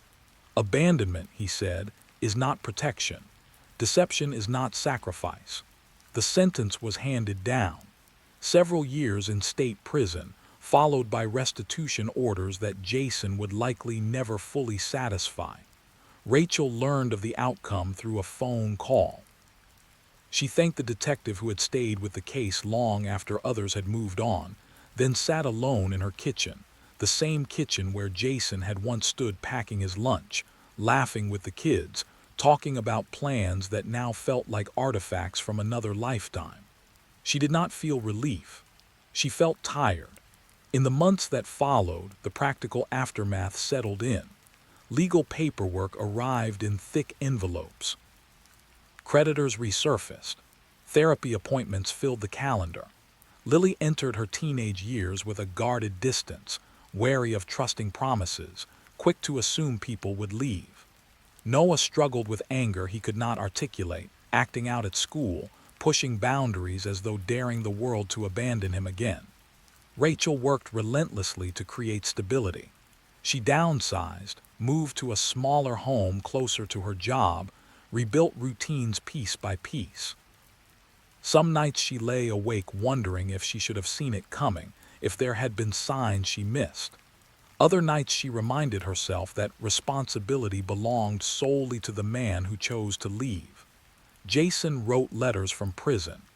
They arrived regularly, written in careful handwriting, filled with apologies and explanations. Rachel read the first few, searching for something meaningful, some acknowledgement of the depth of harm he had caused. She found none.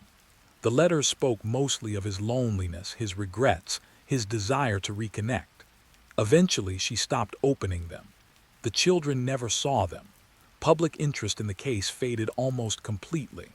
Occasionally, it resurfaced in online forums or true crime podcasts, framed as a cautionary tale or a psychological puzzle. Commentators debated whether Jason was a coward or a broken man. Rachel stopped reading those discussions. They reduced real pain to entertainment, stripped of context and consequence. Years passed.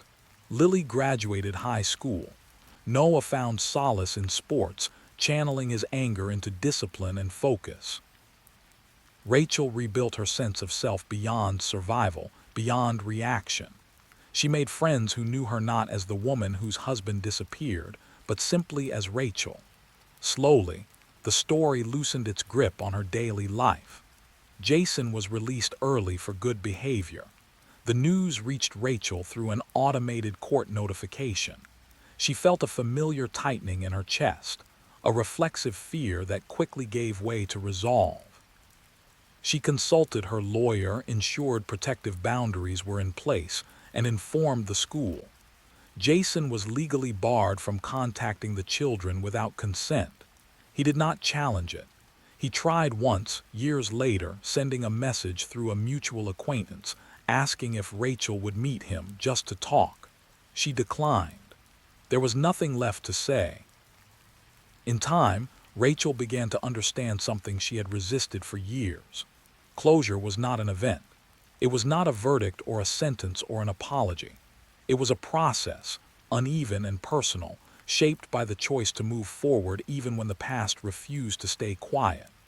Jason Miller never truly disappeared. His absence shaped the lives he left behind in ways that could not be undone. But neither did he get the clean slate he once imagined. The identity he tried to escape followed him, a shadow cast by choices he could never outrun. The case became a footnote in criminal justice training seminars, an example of how easily assumptions can mislead, how staged scenes can manipulate even seasoned investigators. It was cited as a reminder to question narratives, to look beyond what appears obvious, to remember that not all tragedies are what they seem. For Rachel and her children, The story was something else entirely. It was a lesson learned too early and at too high a cost. That people can leave without dying. That love does not always prevent betrayal. That survival sometimes means accepting unanswered questions and building a life anyway. On a quiet evening years later, Rachel sat on her porch watching the sun dip below the horizon. Lily was away at college. Noah was inside working on homework. The world felt ordinary again in the best possible way. She breathed in the stillness and allowed herself a rare moment of peace. Jason had wanted to disappear. In the end, it was Rachel and the children who learned how to live beyond him. And that perhaps was the truest form of justice. Story 4. On a humid monsoon evening in August 2018, the narrow lanes of Burari, a quiet neighborhood in North Delhi, were settling into their usual rhythm. Vegetable vendors were packing up their carts, temple bells echoed faintly in the distance, and families prepared for dinner as rain clouds hung low in the sky. From the outside, house number C looked no different from the others on the street. A modest three-story building, pale walls darkened by moisture, windows shut tight against the rain.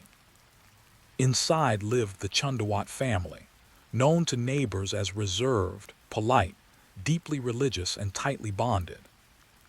What no one knew was that behind those closed doors, a tragedy was unfolding that would shock not only India but the entire world. The next morning, August 1st, 2018, the silence inside that house would be broken in a way that defied logic, reason, and even language. 11 members of the same family would be found dead, 10 hanging from the ceiling, 1 lying alone on the floor. There were no signs of forced entry, no struggle, no suicide notes in the conventional sense. Instead, investigators would uncover handwritten instructions, ritualistic arrangements, and a belief system so disturbing that it raised terrifying questions about faith, control, and how an entire family could be led to their deaths without a single scream heard outside. This is the story of the Burari deaths. A story of tradition and trauma, of grief passed down through generations, of blind faith and psychological domination, and of how an ordinary Indian household became the center of one of the most baffling true crime cases in modern history. The Chundawat family had lived in Burari for nearly 3 decades. The patriarch, Bain Chundawat, had moved from Rajasthan to Delhi years earlier, seeking opportunity and stability. He ran a plywood business that provided modest but steady income. His wife, Narayani Devi, was the matriarch of the family, deeply religious, soft-spoken, and widely respected within their community. Together, they had raised their children with strong traditional values, emphasizing discipline, devotion, and unity. After Bain's death in 2007, the family dynamic shifted. Narayani Devi became the emotional anchor, but one son, Lalit Chundawat, gradually assumed a role that extended far beyond that of a caretaker or elder sibling. Lalit had survived a serious accident years earlier that left him physically injured and emotionally changed. After his recovery, family members noticed that he became more withdrawn, more spiritual, more focused on rituals and divine messages. Over time, his words carried increasing authority within the household. The family consisted of 11 people living under the same roof. Narayani Devi in her late 70s. Her sons, Lalit and Bhuvnesh, both married. Their wives, Tina and Savita. 5 grandchildren ranging from teenagers to young adults. And Bhuvanesh's unmarried daughter, who helped manage the household. To outsiders, they appeared functional, even successful. The family ran a grocery store nearby. The children attended college. There were no outward signs of crisis, but inside the home, a complex belief system was quietly taking shape. Lalit began claiming that the spirit of his deceased father communicated with him. At first, these claims were subtle. He spoke of guidance, protection, blessings. Family members listened. In Indian culture, where spirituality and ancestral reverence are deeply woven into daily life. Such statements did not immediately raise alarm. Over time, however, the messages became more specific, more commanding. According to investigators, Lalit maintained notebooks in which he meticulously recorded instructions that he claimed came from his father's spirit. These writings detailed daily rituals, fasting schedules, and behavioral rules meant to ensure the family's prosperity and safety. The instructions emphasized unity, obedience, and secrecy. The family was told that following these rituals precisely would protect them from harm and lead them towards spiritual elevation. Gradually, Lalit's authority became absolute. Family members stopped questioning him. Decisions about finances, marriages, routines, and religious practices all passed through him. Even Narayani Devi, the matriarch, deferred to Lalit's instructions. What began as spiritual guidance evolved into psychological control. Experts would later describe the environment as one of shared delusion, where fear, grief, and faith fused into a closed system that rejected outside reasoning. Despite this, the family maintained normal interactions with the outside world. They attended weddings. They celebrated festivals. They spoke politely with neighbors. The grocery store functioned as usual. Nothing about their behavior suggested that they were descending into something fatal. In the weeks leading up to August 1st, 2018, subtle changes occurred. Family members were seen shopping for stools, extension cords, and cloth strips. They withdrew money from bank accounts. They spoke vaguely about an upcoming ritual that would bring salvation. None of these actions, taken alone, seemed alarming. Together, they formed a chilling pattern that would only become clear after it was too late. On the night of July 31st, the family gathered inside the house. Phones were switched off. Doors were locked from the inside. According to the notebooks later recovered, this night was designated for a final ritual, a test of faith, a step toward liberation. The instructions were precise. They detailed where each family member should stand, how they should bind their eyes, ears, and mouths, how they should position their hands and feet, and how long the ritual would last. The instructions promised that no one would die. They were told that after a period of unconsciousness, the family would awaken to spiritual rebirth, guided by the patriarch's spirit. They believed that Lalit's father would intervene at the last moment. That death was not the outcome, but transformation. What happened instead was irreversible. Early the next morning, a neighbor noticed that the family's grocery store had not opened. This was unusual. Repeated knocks went unanswered. Concerned, neighbors contacted the police. When officers arrived and forced entry into the house, they were met with a scene that would haunt even seasoned investigators. 10 bodies hung from the ceiling of a room on the second floor, arranged in a circle. Their faces were covered, their mouths taped, their hands tied behind their backs. One elderly woman, Narayani Devi, lay dead on the floor in another room, strangled with a cloth. There was no sign of struggle, no defensive wounds. The scene was silent, orderly, ritualistic. The police initially suspected mass murder, then suicide, then something far more complex. As forensic teams began their work, the notebooks were discovered. Page after page of handwritten instructions, dates, diagrams, rules, beliefs. The chilling realization set in that this was not an act of desperation, nor a crime driven by violence or greed. It was an act of collective belief, shaped by years of psychological conditioning and unquestioned authority. News of the Burari death spread rapidly across India. Television channels ran non-stop coverage. Social media exploded with speculation. Religious leaders, psychologists, criminologists, and spiritual gurus all weighed in. How could 11 people, educated and socially integrated, participate in something so extreme? How could no one stop it? The investigation would reveal layers of trauma, control, and blind faith that challenged society's understanding of devotion and mental health. It would spark national conversations about cult dynamics, the stigma around psychological illness, and the dangerous line between belief and delusion. This was not just a family tragedy. It was a mirror held up to society itself. And as investigators dug deeper into the Chundawat family's past, into Lalit's transformation, into the notebooks that became their final scripture, one truth became increasingly clear. This story was not about death alone. It was about how slowly, quietly, and invisibly control can take root, until even the instinct for survival is overridden by belief. This was only the beginning.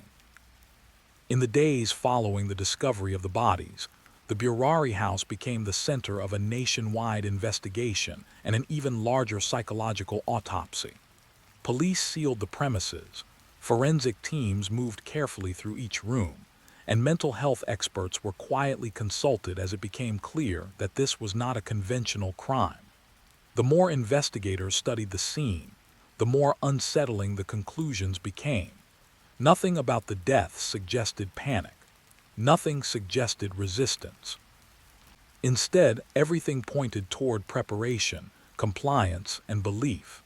Inside the house, officers cataloged the physical details with painstaking precision. The 10 bodies hanging from the ceiling were arranged evenly, each suspended from a pipe using cloth and electrical wires. Beneath each body stood a stool or chair, carefully placed, as if intended to be kicked away simultaneously. The bindings on their wrists were uniform, their eyes covered with strips of cloth, their mouths taped shut and their ears plugged with cotton. These were not restraints imposed by force. They were applied deliberately, almost ceremonially. The absence of struggle was one of the most disturbing aspects. There were no overturned chairs, no claw marks, no signs of resistance on the walls or floor. Post-mortem reports later confirmed that none of the victims had defensive injuries. Toxicology reports showed no presence of sedatives or poison. The conclusion was unavoidable. These individuals had willingly participated. In another room, Narayani Devi lay on the floor, her body positioned differently from the rest. A cloth was wrapped tightly around her neck. Unlike the others, she had not been hanged. Investigators would later theorize that due to her age and frailty, the family believed she might not be physically capable of participating in the hanging ritual. The notebooks contained instructions that suggested elders might be exempted from certain physical acts, further reinforcing the idea that even her death followed a perceived spiritual logic. As police continued their search, they recovered multiple notebooks, some hidden in cupboards, others placed openly on shelves. These notebooks became the most crucial evidence in the case. Written primarily in Hindi, in Lalit Chundawat's handwriting, they spanned nearly a decade. Early entries were vague and spiritual in tone, referencing protection, blessings, and divine guidance. Later entries grew increasingly detailed, controlling not only religious rituals but daily behavior, speech, and even thought. The language used in the notebooks was authoritative, often written as direct commands. Phrases like "do not question," "follow exactly," and "this must be done" appeared repeatedly. Some entries were framed as messages from Bain Chundawat's spirit, while others were written as instructions Lalit claimed to have received during trance-like states. The instructions for the final ritual were written days before the deaths, leaving little doubt about premeditation. One chilling entry described the act of hanging not as suicide, but as a form of yogic practice. It claimed that binding the body and restricting the senses would allow the soul to detach temporarily, leading to enlightenment. The instructions promised that the family patriarch's spirit would intervene before death occurred. The notebooks insisted that fear was a test of faith, and that any deviation would result in disaster. Psychologists analyzing the writings later noted a pattern of escalating control. Lalit's role evolved from spiritual intermediary to unquestioned authority. His words shaped the family's reality. Doubt was framed as betrayal. Obedience was framed as love. As investigators interviewed relatives, neighbors, shopkeepers, and friends, a portrait of the family's isolation began to emerge. Despite appearing socially functional, the Chundawats had become increasingly inward-focused over the years. Family decisions were rarely discussed outside the home. Outsiders were discouraged from visiting frequently. Conversations were polite but shallow. No one was allowed to see the internal dynamics of the household. Relatives revealed that Lalit often conducted long prayer sessions at night, sometimes lasting several hours. Family members were expected to participate without complaint. If someone fell ill, rituals were intensified rather than medical care being prioritized. When problems arose in business or personal life, Lalit interpreted them as signs that rituals had not been followed correctly. Several family members had reportedly expressed discomfort privately, but none openly challenged Lalit. Cultural dynamics played a significant role. Respect for elders, fear of spiritual consequences, and the stigma associated with questioning religious authority all contributed to silence. Over time, silence became submission. Police also examined phone records, CCTV footage, and financial transactions. There was no evidence of external coercion, no threatening calls, no outsiders entering the house on the night of the deaths. The doors were locked from the inside. Phones were switched off voluntarily. Even the positioning of the bodies suggested coordination, as if the family had gathered together and carried out the instructions step by step. The media coverage intensified as these details emerged. Headlines struggled to find language that could capture the nature of the tragedy. Words like cult, mass suicide, and ritual killing were used interchangeably, often inaccurately. Experts cautioned against oversimplification. This was not a cult in the traditional sense. There was no charismatic leader recruiting followers from outside. This was a closed family system, bound by grief, tradition, and unquestioned belief. Mental health professionals began speaking publicly about shared psychosis, a condition in which a dominant individual's delusions are adopted by others in close proximity. In this case, Lalit was identified as the primary individual whose beliefs shaped the family's collective reality. His psychological vulnerability, combined with the family's emotional dependence on him after Bain's death, created a perfect storm. Yet, one question continued to haunt investigators and the public alike. Why did no one stop it? Neighbors recalled hearing nothing unusual that night. No screams, no cries for help. The ritual was carried out silently. The family had prepared for weeks, possibly months. Even on the day before their deaths, family members had gone about their routines calmly. They had attended a wedding. They had laughed. They had made future plans.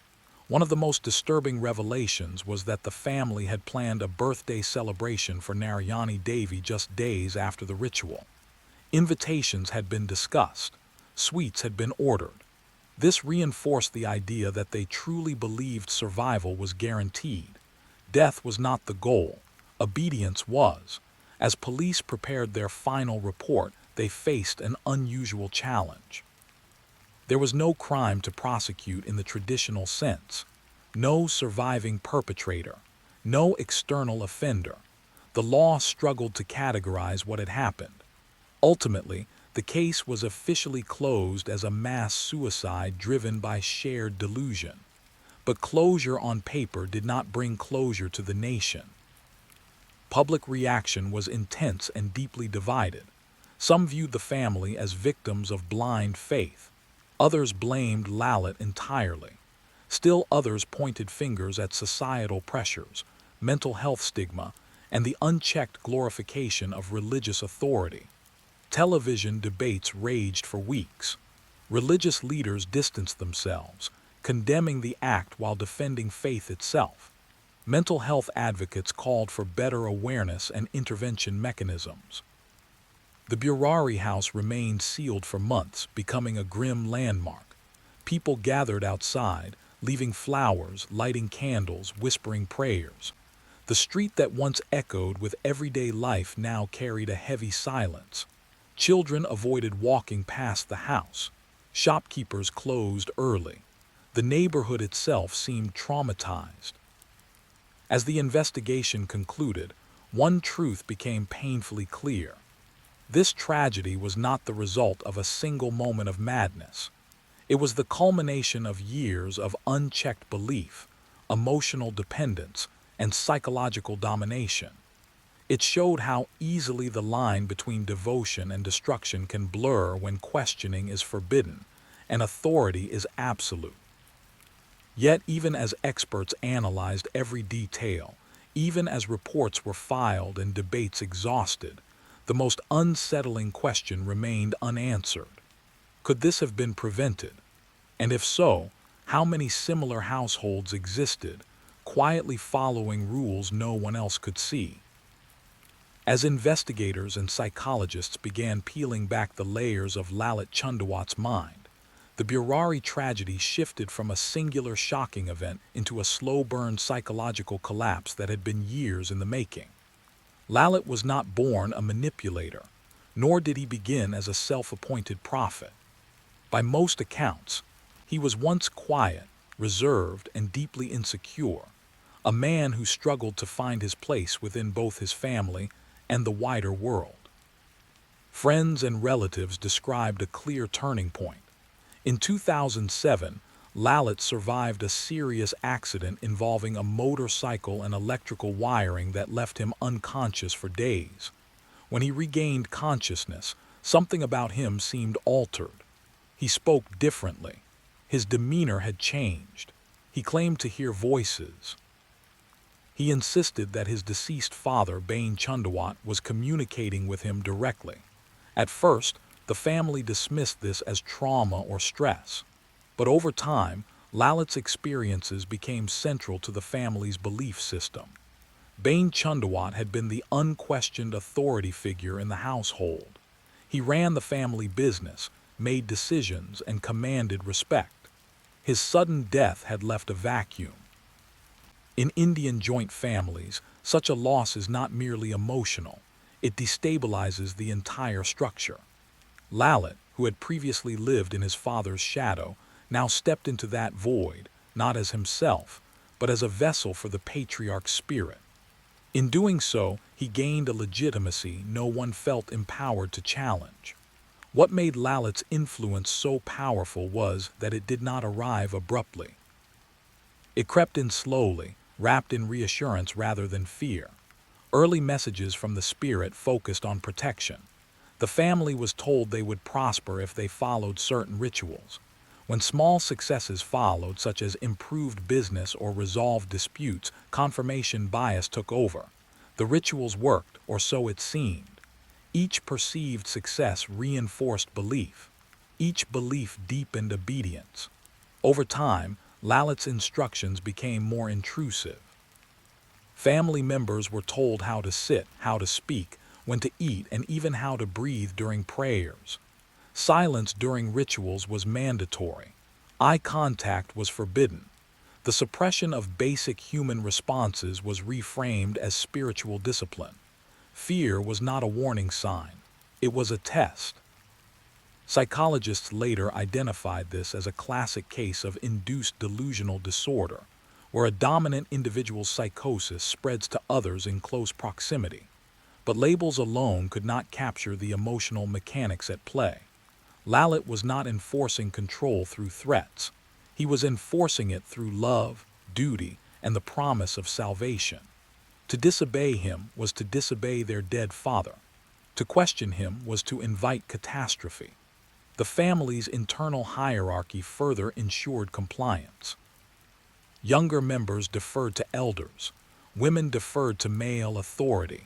Emotional expression was discouraged. Doubt was internalized. Even those who may have felt unease had no language to articulate it. In a culture where questioning religious guidance can be seen as disrespectful or immoral, silence becomes a survival strategy, even when survival itself is at stake. The notebooks revealed how thoroughly Lalit had internalized his role. He did not write as a man unsure of himself. He wrote as an oracle. The instructions were precise, confident, and absolute. The final ritual was described not as death, but as a passage. The family was told that Bane's spirit would intervene at the final moment, lowering them safely after testing their faith. Death was never acknowledged as a possibility. In Lalit's constructed reality, it simply did not exist. Experts later noted how the ritual mirrored traditional spiritual practices, borrowing language from yoga, tantra, and Hindu philosophy, but stripping them of context and safeguards. Concepts meant to be symbolic were treated literally. Metaphor became instruction. Spiritual surrender became physical annihilation. What is perhaps most unsettling is that Lalit may not have believed he was causing harm. In his fractured perception, he was guiding his family toward liberation. This does not absolve him of responsibility, but it reframes the tragedy as something far more complex than cruelty or malice. It was a collapse of reality itself. The broader societal environment played a silent but significant role. Mental health awareness in India remains deeply stigmatized. Hearing voices is often spiritualized rather than medicalized. Seeking psychiatric help is frequently viewed as shameful. Lalit was never evaluated by a mental health professional. His delusions were reinforced, not challenged, by the cultural tendency to sanctify spiritual experiences. Neighbors and relatives noticed changes but lacked the tools or authority to intervene. Unusual behavior was dismissed as private religious practice. The sanctity of the household shielded it from scrutiny. Even when rituals intensified, even when behaviors became extreme, no one crossed the invisible boundary that separates concern from interference. The Burari case forced the nation to confront an uncomfortable reality. Faith, when untethered from reason and accountability, can become dangerous. Respect for tradition, when weaponized against questioning, can silence instinct.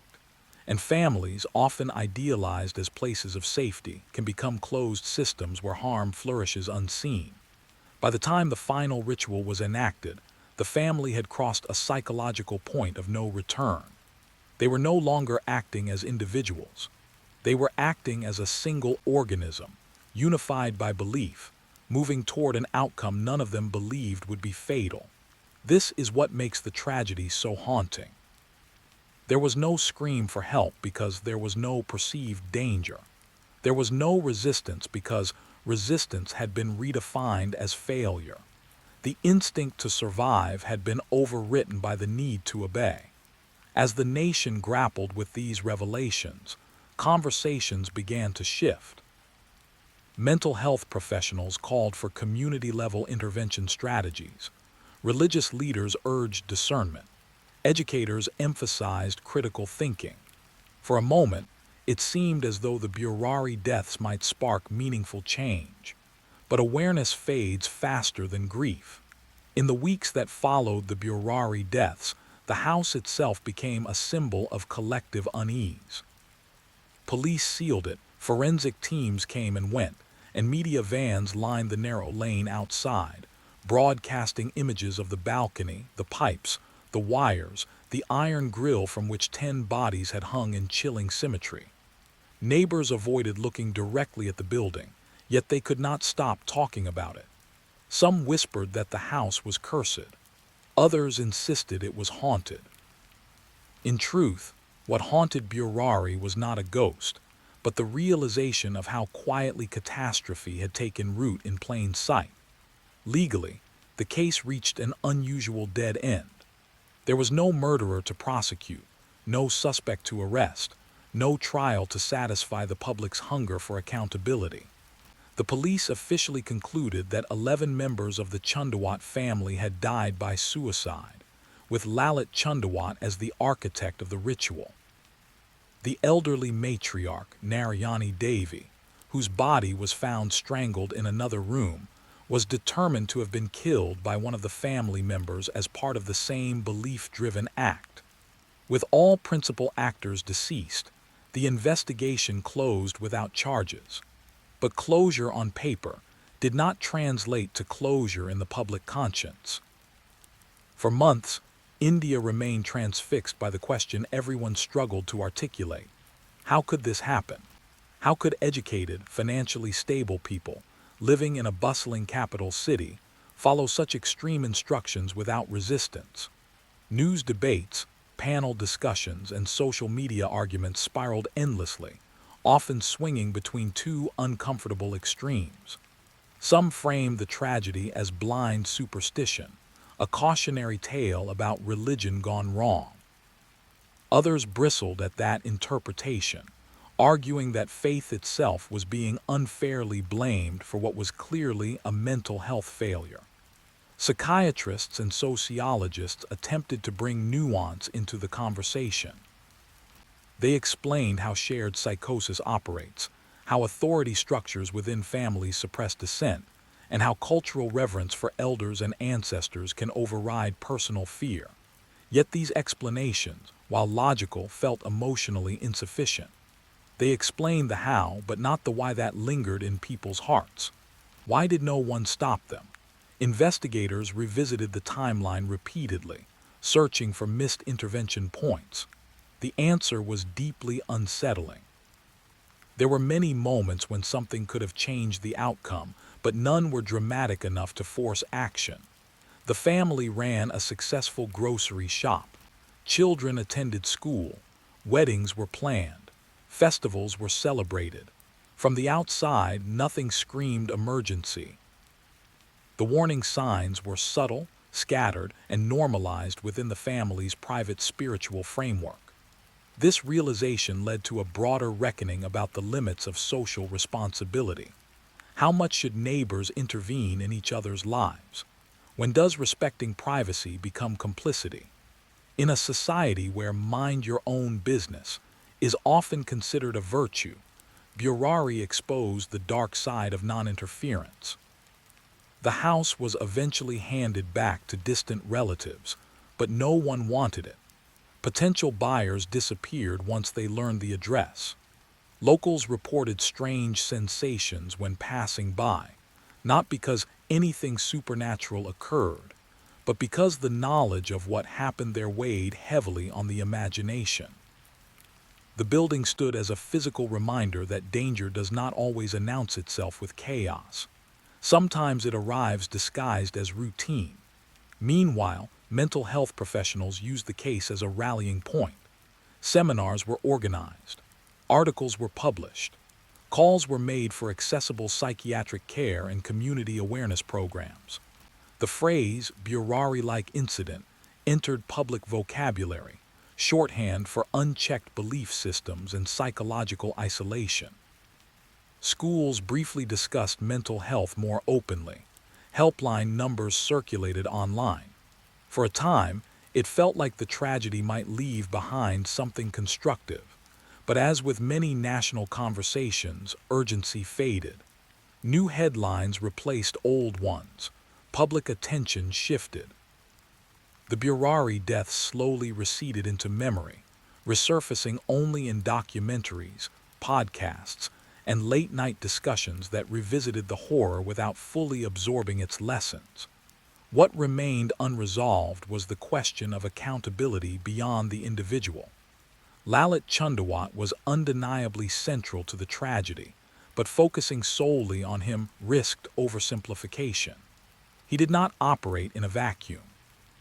His delusions were reinforced by silence, by reverence, by cultural blind spots around mental illness, and by a lack of systems that encourage intervention before crisis. The Burari case ultimately forced an uncomfortable conclusion. Not all tragedies are born of violence. Some are born of belief, nurtured by love, and carried out with terrifying sincerity. There was no bloodshed in that house, no struggle captured on CCTV, no frantic calls to the police. There was only obedience, ritual, and the quiet conviction that everything would be fine. That is perhaps the most disturbing legacy of Burari. It challenges the comforting idea that danger is always obvious. It reminds us that families can be loving and destructive at the same time. It asks us to reconsider how we respond when something feels off, even if we cannot fully explain why. And it underscores a truth many would rather avoid: faith without questioning, authority without accountability, and silence without intervention can be just as lethal as any weapon. 11 lives ended not because they wanted to die, but because they believed they would. And that belief, once shared, became impossible to escape. Story 5. The night it began, Bangkok was wrapped in its usual contradictions. Neon lights reflected off rain-slick streets, monks walked past nightclubs with bowed heads, and the city breathed with a rhythm that never truly slowed. In a narrow apartment building near the Kao Phraya River, the lights in one unit stayed on long after the others went dark. Inside, the atmosphere felt heavy, as though the air itself knew something irreversible was about to unfold. Anung Ratnakasin had lived in that apartment for almost 12 years. She was known to neighbors as quiet, polite, and unfailingly punctual. Every morning at 6, she left for work at a private accounting firm. Every evening she returned with groceries neatly packed in reusable bags. She spoke little, smiled often, and never invited anyone inside. To most people she was forgettable. To those who paid closer attention, she seemed tightly wound, as if holding something together with sheer will. That night Anung did not go to bed. She sat at the small dining table, papers spread carefully in front of her. Bank statements, insurance policies, a handwritten notebook filled with dates, amounts, and names. She checked each item slowly, deliberately, as though performing a ritual she had rehearsed many times before. Her phone lay face down beside her, silent. There would be no calls tonight. In the bedroom, her husband Samchai lay sleeping. Or at least, that is what anyone passing by would have assumed. He had been a charismatic man once, a former logistics manager with easy charm and quick promises. Over time, the charm had calcified into control and the promises had turned into debts, gambling losses, loan sharks, quiet threats that followed him home like shadows. Anung had absorbed the consequences without complaint, paying what she could, shielding him from family shame, telling herself that endurance was love. In the other room, their daughter Molly slept curled on her side, clutching a worn stuffed elephant. She was 9 years old and had learned early to stay quiet when voices rose. She knew how to read moods by footsteps alone. She also knew that her parents argued in whispers now, as if afraid the walls might repeat what they heard. Shortly after midnight, Anung stood and walked to the kitchen. She filled a glass with water, her hands steady, her expression unreadable. What happened next would later be dissected in police reports, psychological assessments, and endless media speculation. But in that moment there was no audience, no commentary, only a woman acting with grim certainty. By morning, the building's caretaker noticed something unusual. Anung had not left for work. By noon, her employer called, then emailed, then sent a colleague to check on her. When there was no response, the police were contacted. The door was forced open just after 3 in the afternoon. What they found would shake the country. Samchai was dead on the bed, no signs of struggle. Molly lay beside him as if asleep. Anung was found in the bathroom, unconscious but alive, an empty pill bottle near her hand. She was rushed to the hospital under guard, her condition critical. The apartment was eerily clean, almost staged, as though someone had tried to erase chaos through order. At first glance, it appeared to be a tragic family suicide attempt, but details began to unravel that narrative almost immediately. Toxicology reports showed that Samchai and Molly had been sedated long before their deaths. The dosage suggested planning, not impulse. There were no signs of forced administration, no defensive wounds, no chaos. Everything pointed to consent, or at least trust. As Anong regained consciousness days later, investigators waited. When she finally spoke, her words were calm, measured, and devastating. She admitted to everything without hesitation. There was no emotional breakdown, no attempt to deflect blame. She explained her actions as though recounting a business decision that had simply reached its conclusion. What she did not explain was why. As news broke, public reaction exploded. Thailand had seen violent crimes before, but this case struck a nerve deeper than most. It was not the brutality that unsettled people, but the quietness of it, the absence of rage, the careful preparation, the sense that something had been breaking slowly for years without anyone noticing. Journalists descended on the apartment building. Neighbors were interviewed repeatedly, each one insisting the same thing. Nothing seemed wrong. No screaming, no police visits, no obvious warning signs. The family appeared normal if distant. That word normal became the most disturbing element of the story.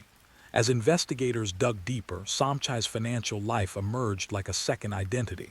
Hidden loans, false names, multiple lenders, threatening messages that stopped just short of explicit violence. Anong had known about all of it. She had paid for years, silently absorbing humiliation and fear.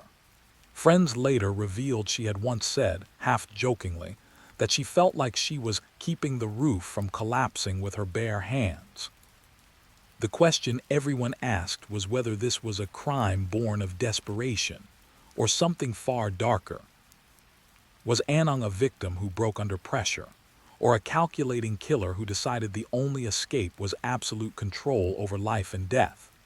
As she sat in custody, thin and expressionless, refusing visitors, refusing interviews, the country waited for answers. But the more the investigation revealed, the less simple those answers became. Because beneath the crime was a web of silence, expectation, shame, and endurance so familiar it felt uncomfortably close to home.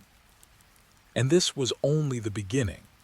As Anong remained hospitalized under police guard, investigators began reconstructing the months leading up to the killings, and what emerged was not a sudden collapse, but a slow, almost methodical unraveling. Her phone records, emails, and handwritten notes painted a portrait of someone preparing for an ending long before the night itself arrived. Calendar entries marked deadlines that had nothing to do with work. Loan repayment schedules were circled in red ink. Names of lenders appeared again and again, each time with larger amounts written beside them, as if the numbers themselves had begun to blur together.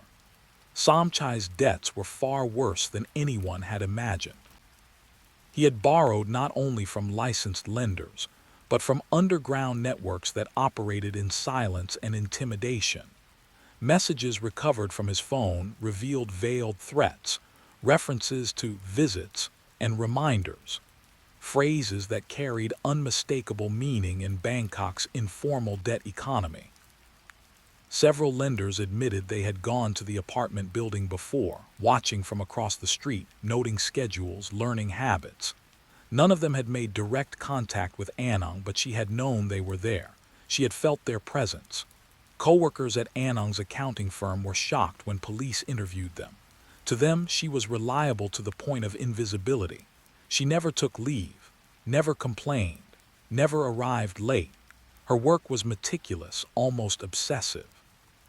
One colleague recalled joking that Anong seemed more like a machine than a person, always correcting mistakes before anyone else even noticed them. At the time, it was meant as praise. In hindsight, it felt like a warning no one understood. Molly's school records revealed a quieter story. Teachers described her as well-behaved, withdrawn, and academically average. She rarely caused trouble, but she also rarely spoke unless spoken to.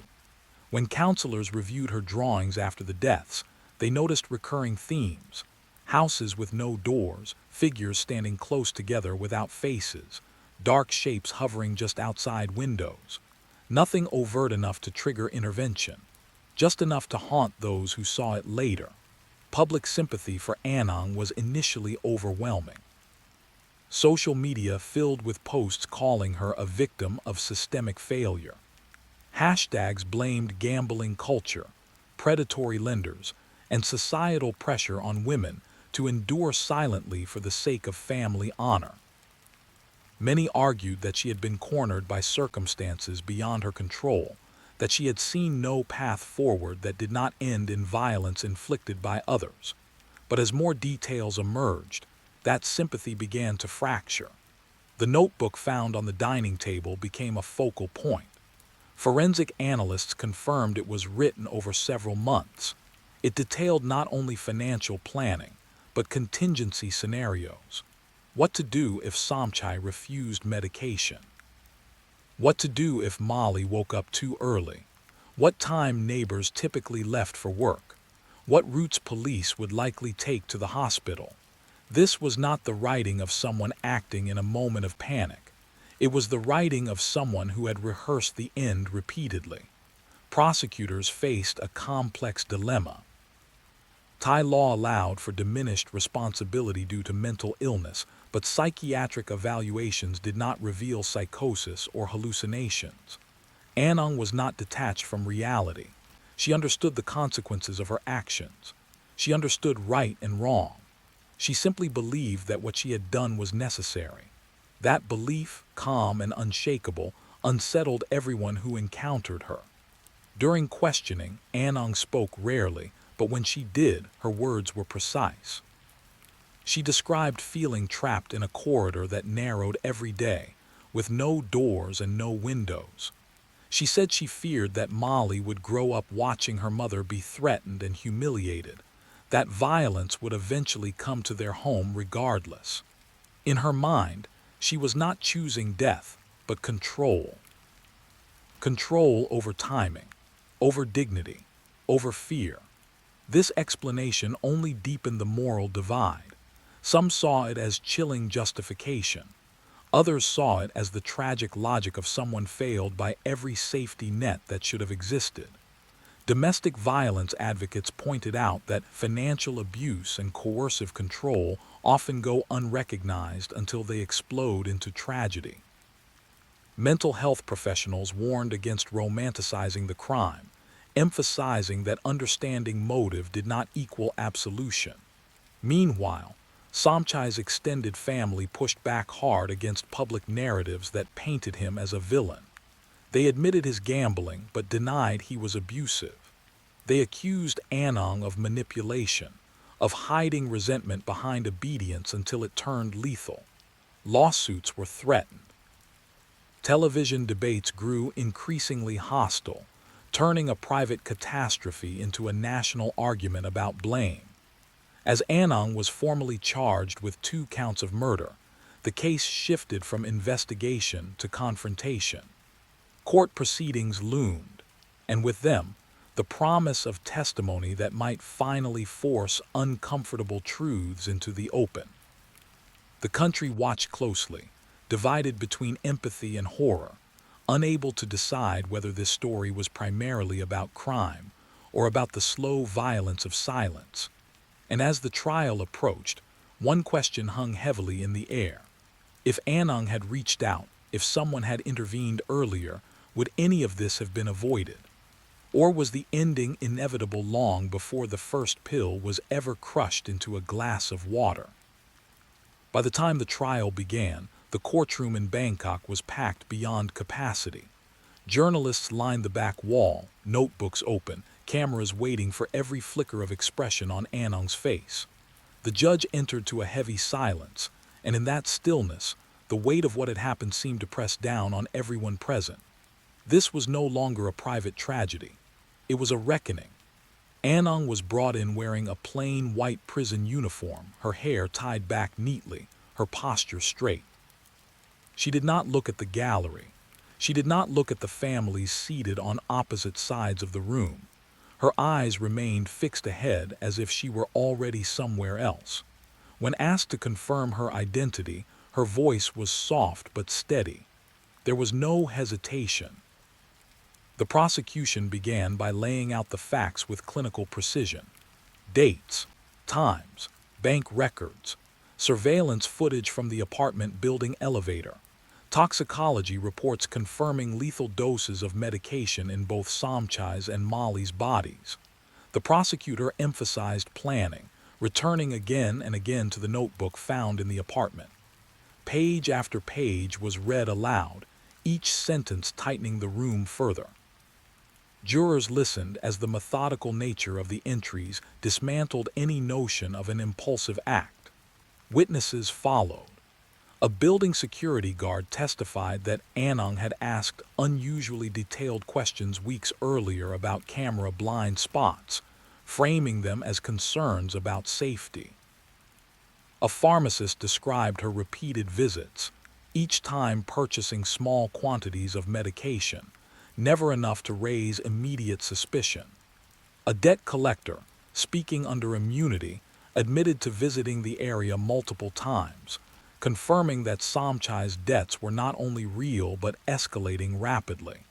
When Molly's teacher took the stand, the atmosphere shifted. Her voice trembled as she spoke about the child's quietness, her politeness, the way she always stayed behind after class to erase the board without being asked. The teacher described the last drawing Molly had turned in, a picture of 3 stick figures standing inside a circle, surrounded by dark lines. "I thought it meant family," she said through tears. "I didn't understand what she was trying to tell us." The defense did not dispute the deaths. Instead, they focused on context. Anung's attorney painted a picture of relentless pressure, of a woman crushed under financial abuse, emotional isolation, and cultural expectations that demanded endurance over escape. Expert witnesses testified about learned helplessness, about how prolonged exposure to fear can distort perception until survival feels synonymous with control at any cost. A psychiatrist explained that while Anung did not meet the criteria for insanity, she exhibited signs of severe psychological entrapment. Her worldview had narrowed until alternatives ceased to feel real. This, the defense argued, was not madness, but something more insidious, a rational mind operating within an irrational prison. When Anung was called to testify, the courtroom held its breath. She spoke without drama, without tears. She described meeting Somchai, believing his assurances that he would change, that the gambling was temporary. She described discovering the debts, the threats, the constant fear that someone would come to the door in the middle of the night. She spoke of Molly sleeping lightly, waking at every sound, asking questions Anung didn't know how to answer. "I tried," she said simply. "I tried to fix it. I tried to wait. I tried to believe it would stop." The prosecutor pressed her on the notebook, on the planning, on the choice to include her daughter. Anung did not flinch. "I believed," she said, "that leaving her behind would be worse." The words landed like a fracture. Gasps rippled through the room. Some jurors looked away. Others stared at her, searching for something that might make sense of it. Anung continued, explaining her fear that Molly would be left alone with debt collectors, with relatives who might resent her, with a world that had already begun to close in. In her mind, she said, death was not punishment but protection. Outside the courtroom, protests grew louder with each day of testimony. Some held candles and photographs of Molly, demanding justice for a child who never had a choice. Others carried signs condemning predatory lending and calling Anung a casualty of a broken system. Television panels argued late into the night, replaying clips of testimony, dissecting every word for meaning and blame. As closing arguments approached, the nation felt suspended between 2 truths that refused to reconcile. A woman had deliberately killed her husband and her child. A woman had also been cornered by forces that offered no safe exit. The law demanded clarity. The story offered none. When the jury retired to deliberate, no one predicted a quick decision. The case had burrowed too deeply into questions that extended far beyond the courtroom. And as the doors closed behind the jurors, one thing became painfully clear. Whatever verdict awaited, it would not bring resolution. It would only define how this tragedy would be remembered. The jury deliberated for 4 days. Outside the courthouse, the atmosphere grew heavier with each passing hour. News vans remained parked along the street, their satellite dishes angled toward the sky like silent witnesses. Flowers, candles, and handwritten notes accumulated along the barricades, many of them addressed to Molly by name. Some notes were written in careful schoolchild handwriting. Others were angry, raw, demanding accountability. The nation waited, divided and uneasy. When the jury finally returned, the courtroom filled in minutes. People stood shoulder to shoulder, some craning their necks to see, others unable to look at all. Anang was led in once more, her hands clasped in front of her, her face unreadable. She did not glance at the public gallery. She did not search for sympathy. She simply waited. The foreperson stood, voice steady but subdued, and read the verdict. Guilty on all counts. A quiet sob broke from somewhere near the back of the room. Molly's grandparents gripped each other's hands. Somchai's brother stared straight ahead, jaw clenched. Anang closed her eyes briefly, not in shock, but as if acknowledging something long expected. There was no outburst, no collapse, just a slow exhale. Sentencing was scheduled for the following month, giving both sides time to prepare statements. In the weeks between, public debate intensified. Opinion columns flooded newspapers. Some argued that life imprisonment was the only acceptable outcome for the deliberate killing of a child. Others warned that ignoring the circumstances surrounding the crime would mean ignoring thousands of women trapped in similar cycles of debt, fear, and silence. When the day of sentencing arrived, the courtroom once again filled to capacity. The judge allowed victim impact statements first. Molly's grandmother spoke softly, her words trembling as she described the empty space in their home, the toys untouched, the school uniform still hanging behind the door. She trusted the world to keep her safe, she said, and the world failed her. Somchai's brother followed, his voice edged with anger. He acknowledged his brother's flaws, his gambling, his mistakes, but insisted that nothing justified murder. "We are all flawed," he said. "If that becomes a death sentence, none of us are safe." Then Anang was allowed to speak. She stood slowly, hands shaking for the first time since her arrest. Her voice was barely above a whisper at first, but it steadied as she continued. She apologized to both families, knowing the words could never be enough. She spoke of Molly not as a symbol, not as a justification, but as a child who loved mango sticky rice, who hated loud thunder, who slept with the light on. "I don't ask for forgiveness," Anang said. "I only ask that my daughter be remembered for who she was, not for how she died." The judge listened without expression. When he spoke, his words were deliberate and firm. He acknowledged the complexity of the case, the pressures Anang had faced, the failures of systems meant to protect vulnerable families.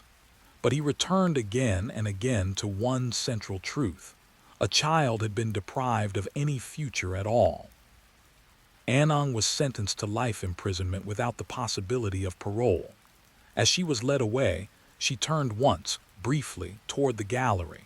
Her eyes did not seek absolution. They held only grief. In the months that followed, the case continued to reverberate across Thailand. Laws governing informal lending were revisited, with new regulations aimed at curbing predatory practices. Helplines for domestic and financial abuse saw a surge in calls. Advocacy groups used Molly's name in campaigns urging intervention before desperation turned fatal. Yet none of these changes could undo what had happened in that small Bangkok apartment. 2 lives were gone. One woman would spend the rest of her life behind bars. A child's drawings, once ordinary, became artifacts of loss. Years later, neighbors would still speak of Molly in hushed tones.